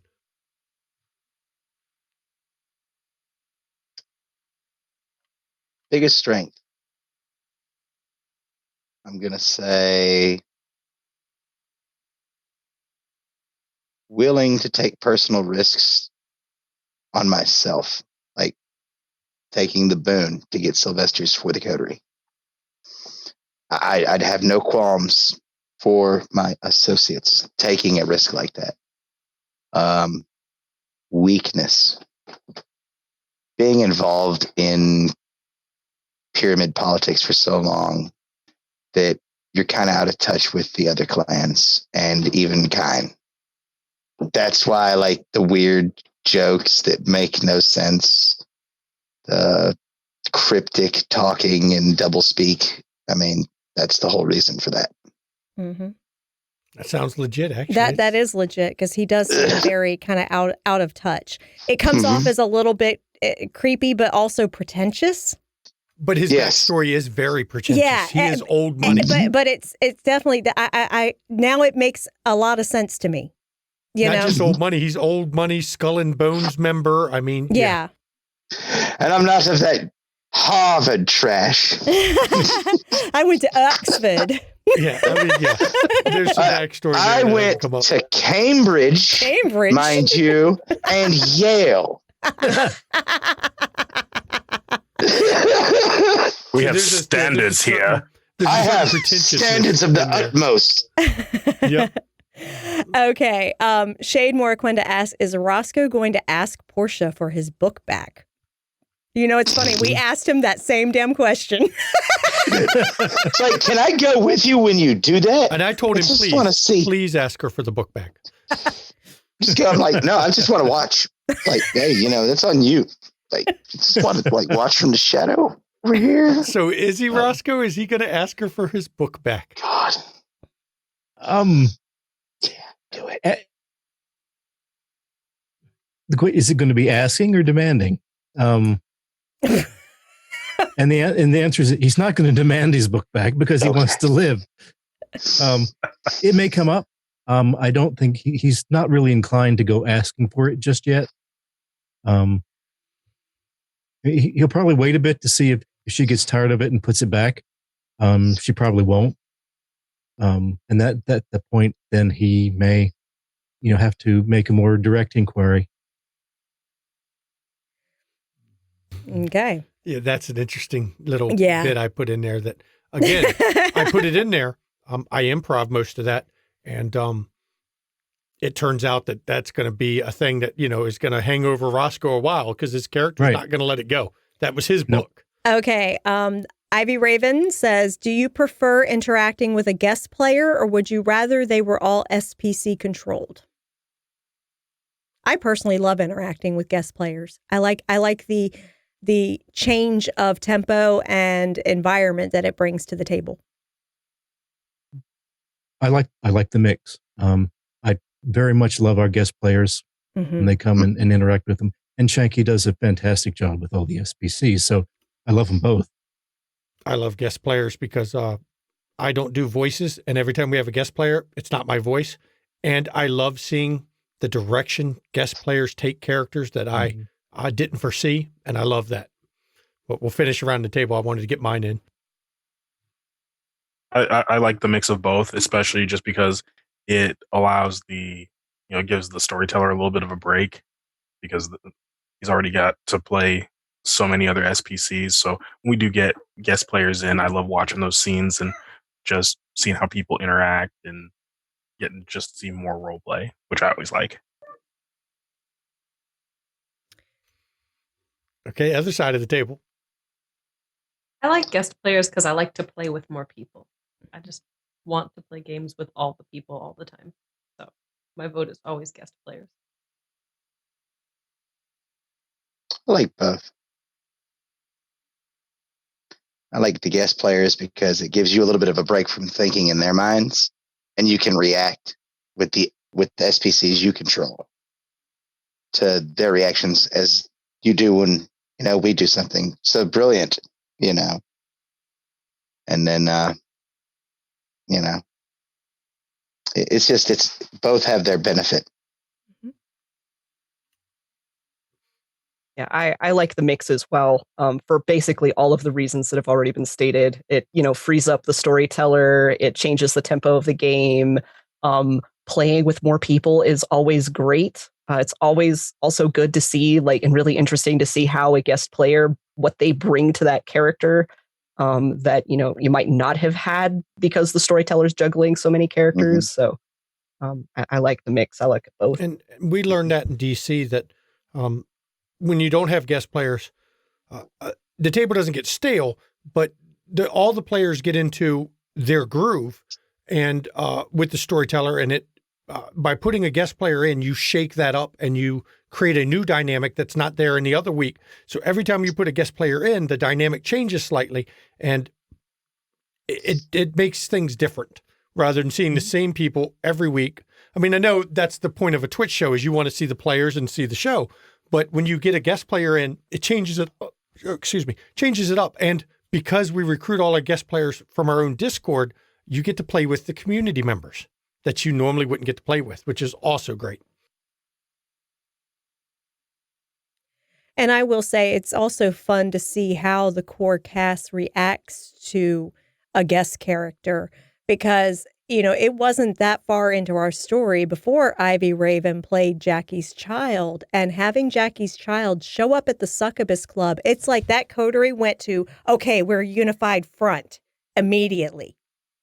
So seeing that, it was really fascinating, even though we were still very divided at that time because it was fairly early, that we all just were like, boom, there, putting on our best faces in front of this person that nobody knew except Jackie.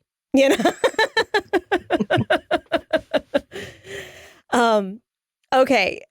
So Stories by Sunrise asks, does Destiny see a Bahari worshipping future with the Painted Lady? Don't be afraid, daughter of Lilith. Not even a little bit. Not even a little bit. She was not buying what that chick was selling. her adoptive sire was very, very much against that.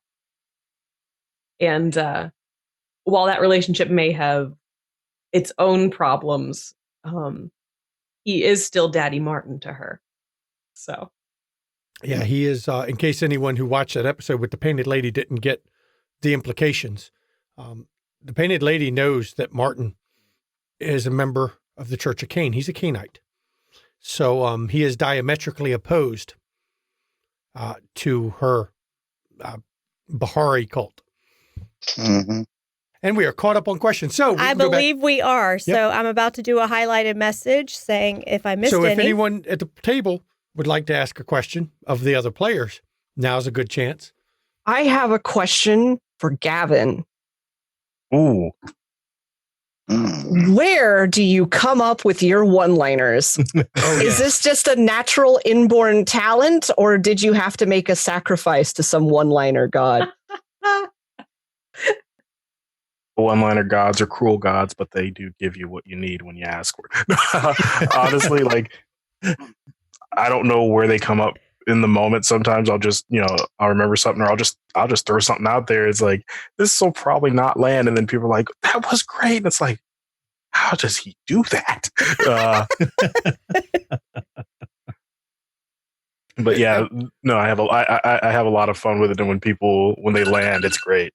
He is like constantly breaking me. Yeah, and it's funny because you see his one-liners, but you don't see all of them. Because he uses Zoom chat while we're recording and throws them in. He once even hit us with a never gonna give you up. Yeah, he totally rickrolled us. It was Nero gonna give you up, Nero gonna let you down. Yeah. Yes. Yeah.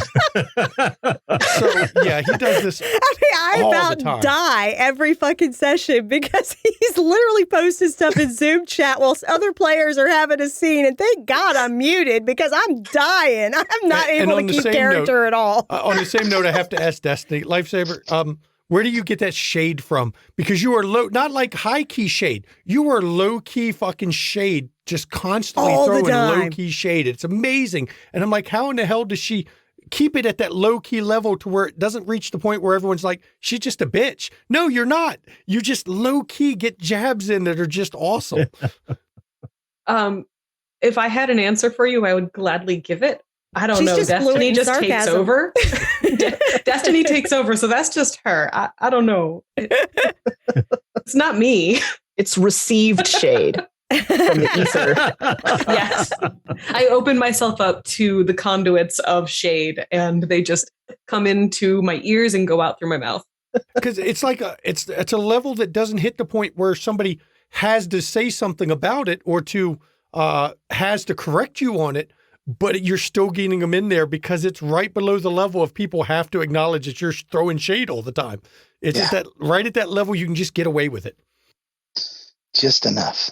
Okay, Ravnos Archon had a question. He says, new question for everyone. Do any of the characters have eyes on the Primogen Council or higher? Fuck no. Been there, done that, got my fucking ass stamped for it and was gone. Okay? I do not want to be a Primogen ever again. Ever. I do not want to be the Primogen of the one-man clan. Okay, I'm just going to say that. And that really did happen. That happened in a Macabre Derek game, which for those that don't Macabre Derek streams actually 8:30 Eastern after this stream is over. He streams Detroit. Now it's Detroit Overhaul, but it's a dark, visceral vampire game, and he does bad things to people too. And now I don't know what Lance here thinks, but I know me personally because we both played Primogens in our DC Chronicle.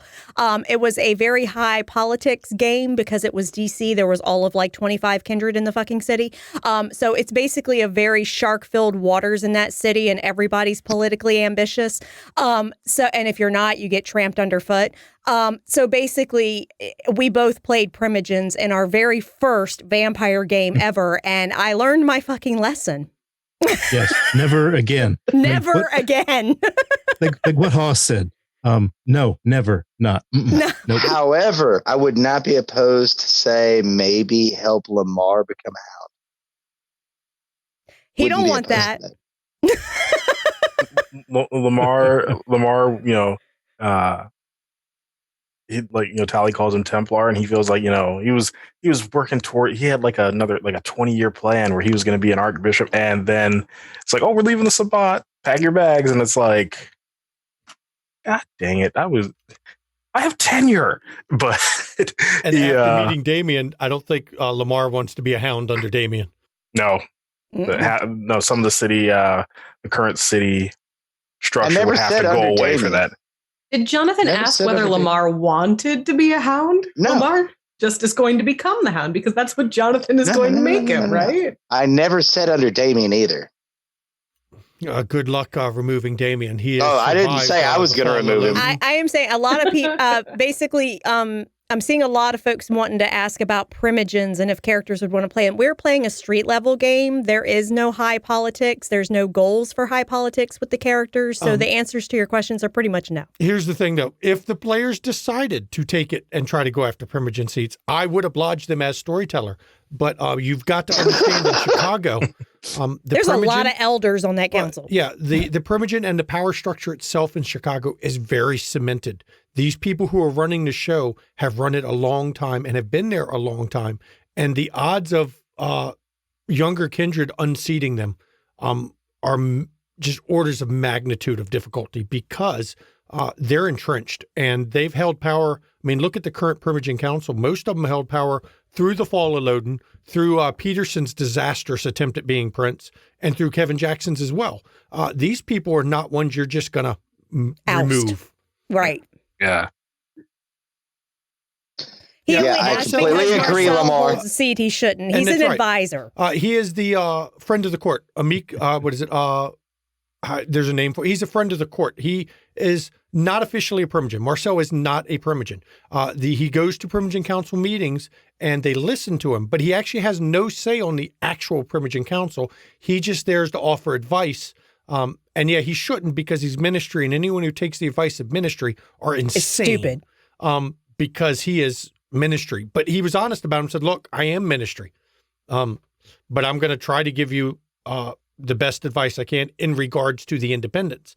But he's not really a primogen. He has no power, none at all, other than the fact that the primogen council at least listens to him, which you can say is more than a lot of the city. Yeah, right. So that's about it. But yeah, I don't foresee any of us actually trying to oust even Marcel. That's just, we're not playing that level of game. There's enough shit down in the fucking gutters to deal with in this city. Yeah. Is that, you said emissary? Actually, the actual term they used in the Chicago book is the Latin for friend of the court, which is actually a legal thing. But yeah. Yeah. Mm-hmm. So any other questions players want to ask? It's always fun.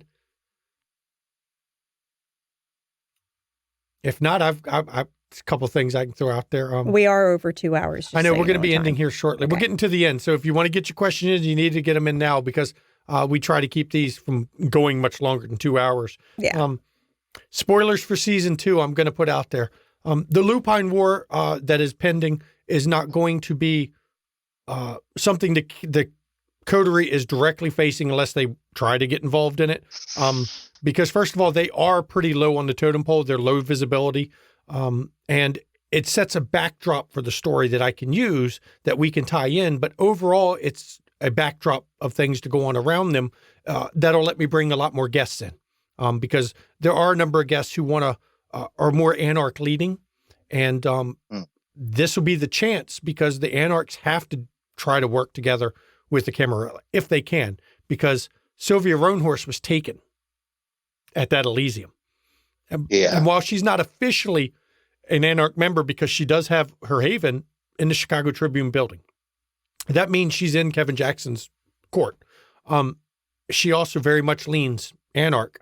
And you can bet Genghis fleeing like he did was to go warn his fellow Anarchs that they just snatched one that at least is very sympathetic to him.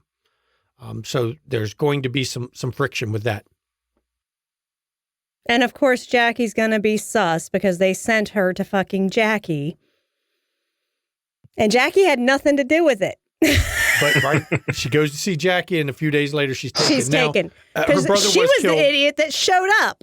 So Yep. So that's going to be going on in the backdrop. Sure, there'll be bits and pieces that the Coteries directly involved in, but unless the Coterie tries to go fight the Lupine War, they're not going to be on the forefront because they are small fries. They are street level.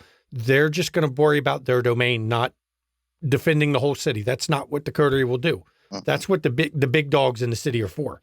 And that's why I'm doing that, though, is to give it that backdrop. They're going to have a lot more problems in season 2 of different kinds. I mean, they've got a good plan to deal with the hostility in their domain and the creature of the lake, but they're still being pawns in the game, and the game will be played. Will there be more Zao? You know, it's funny. Everyone seems to like Zao, and Jackie's got tips. that final episode, I think I portrayed her in a way that a lot of the viewers and the players felt sorry for her. They feel bad for her because she's lonely because all the other kindred of the city just fucking ignore her or keep her deliberately out of things. And I will tell you, based on the way I storytell, if you get attached to the sad sob story characters, I'm going to George R.R. Martin them at some point. Yes. He likes to rip our hearts out, stab it, and then put it back. So Zao is awesome. She's probably going to get ashed. Get real attached to Nero then. Yes, get real attached to Nero. Place your bets on whether she makes it through. I think you should go play poker with Nero every single night. No, he's Lamar. not one to play poker with. Somebody asked about fuck, marry, kill with the kindred of Chicago. Oh my God. Kill most of them. I think Zao is on the fuck list by a lot of people around here now. Mm-hmm. Yeah. Of course, it was Ivy Raven. Of course it was. But now, of course it was. I mean, you know, Jackie likes some hot, talented, and blue-eyed. But, Look, you know. Aluk is feeling insulted at all this Zao love because Aluk. You know, Aluk is strictly wanting to keep it business with Jackie, so it's his fucking loss. But yeah.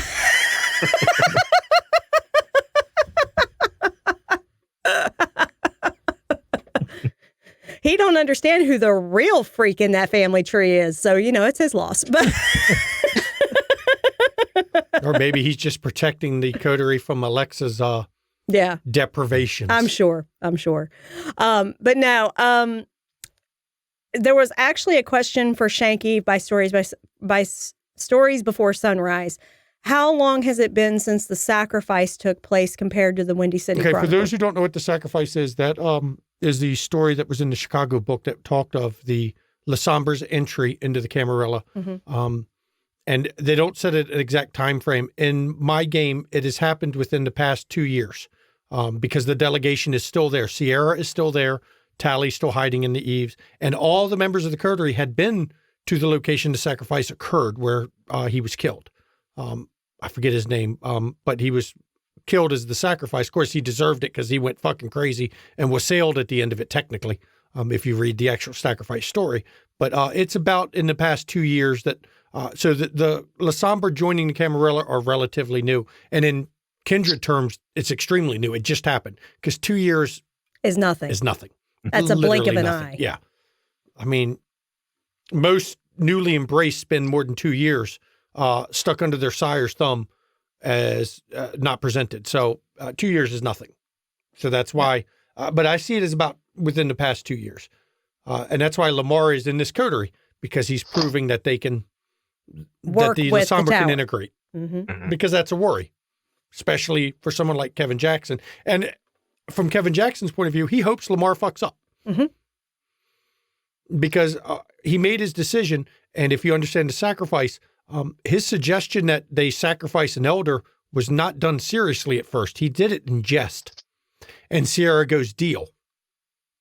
She called his bluff. Right. And so from a political standpoint, he has taken a lot of heat for allowing this. Mm-hmm. So if he can find a reason to throw the deal out, he will.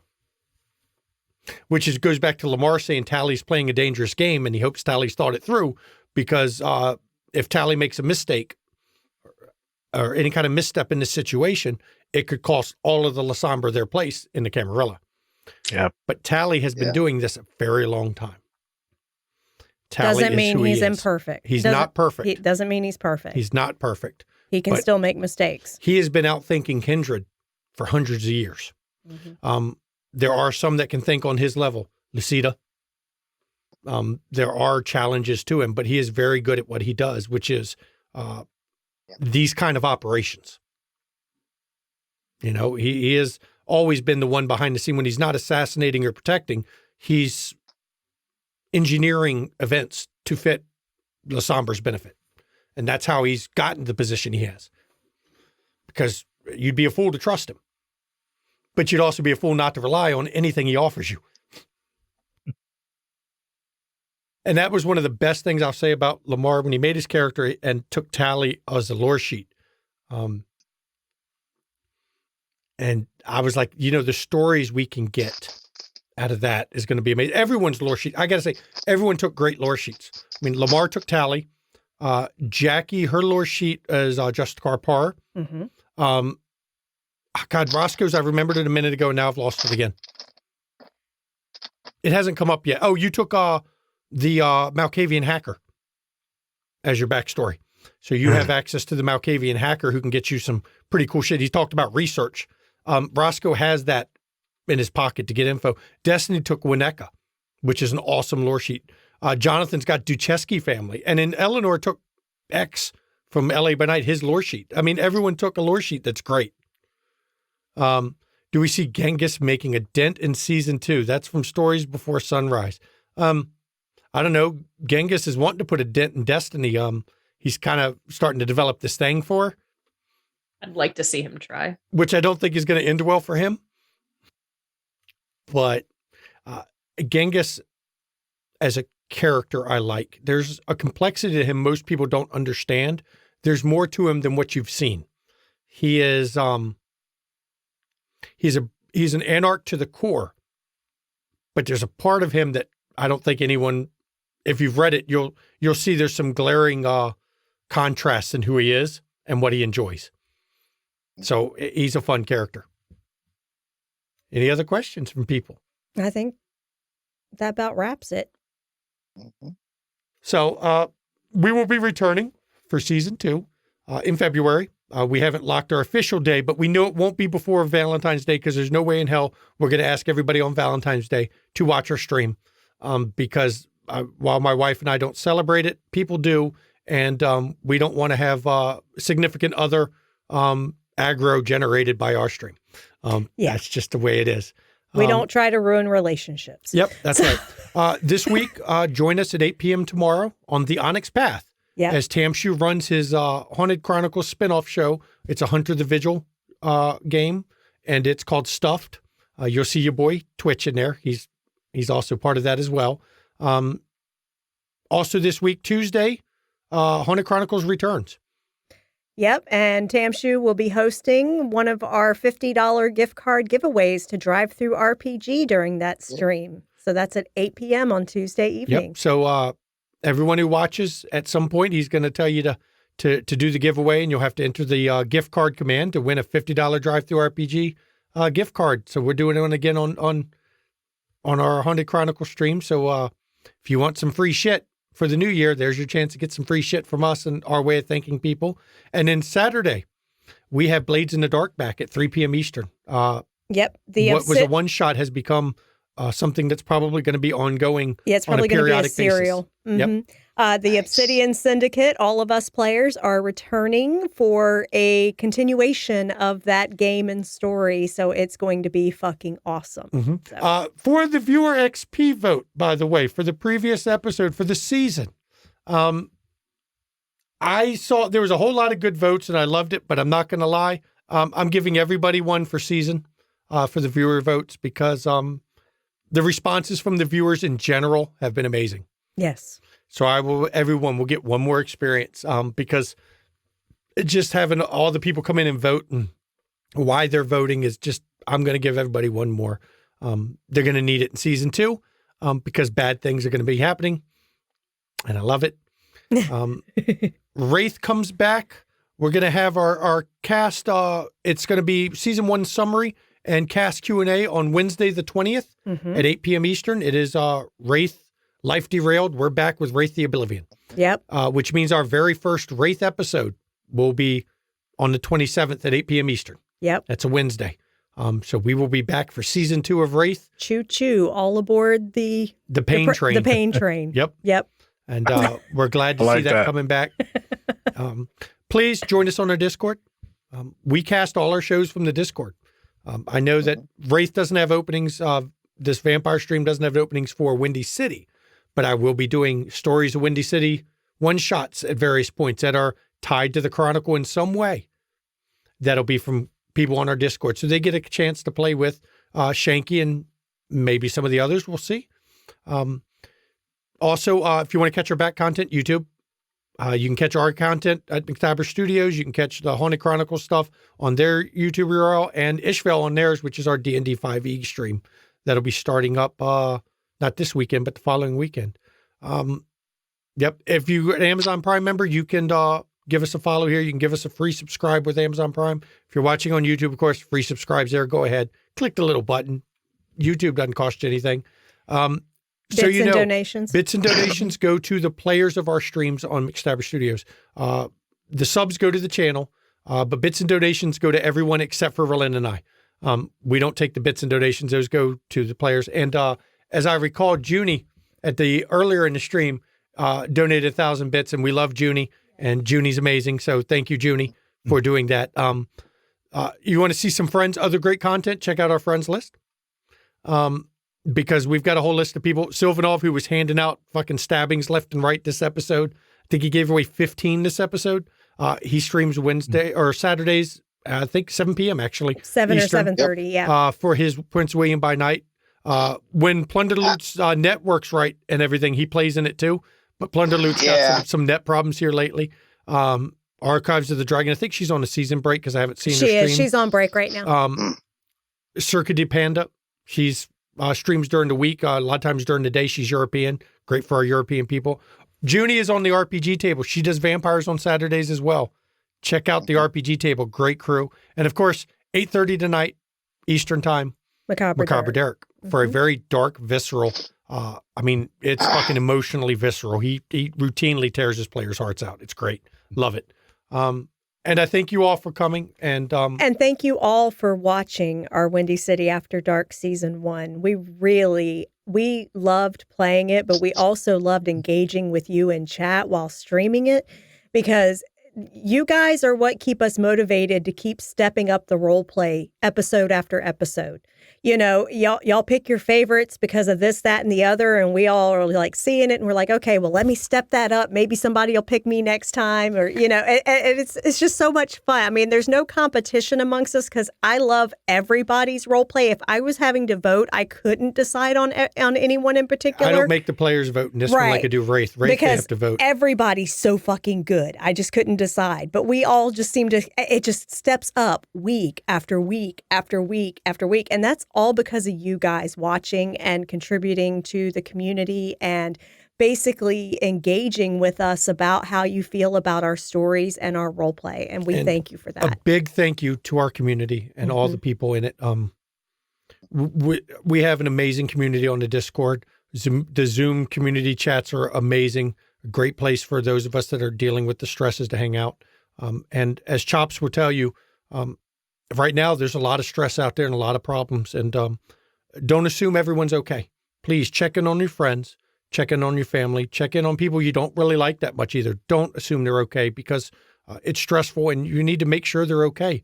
And if you are a person who suffers from any kind of mental illness and you need help, please reach out and get help. If you have to reach out to friends, do that.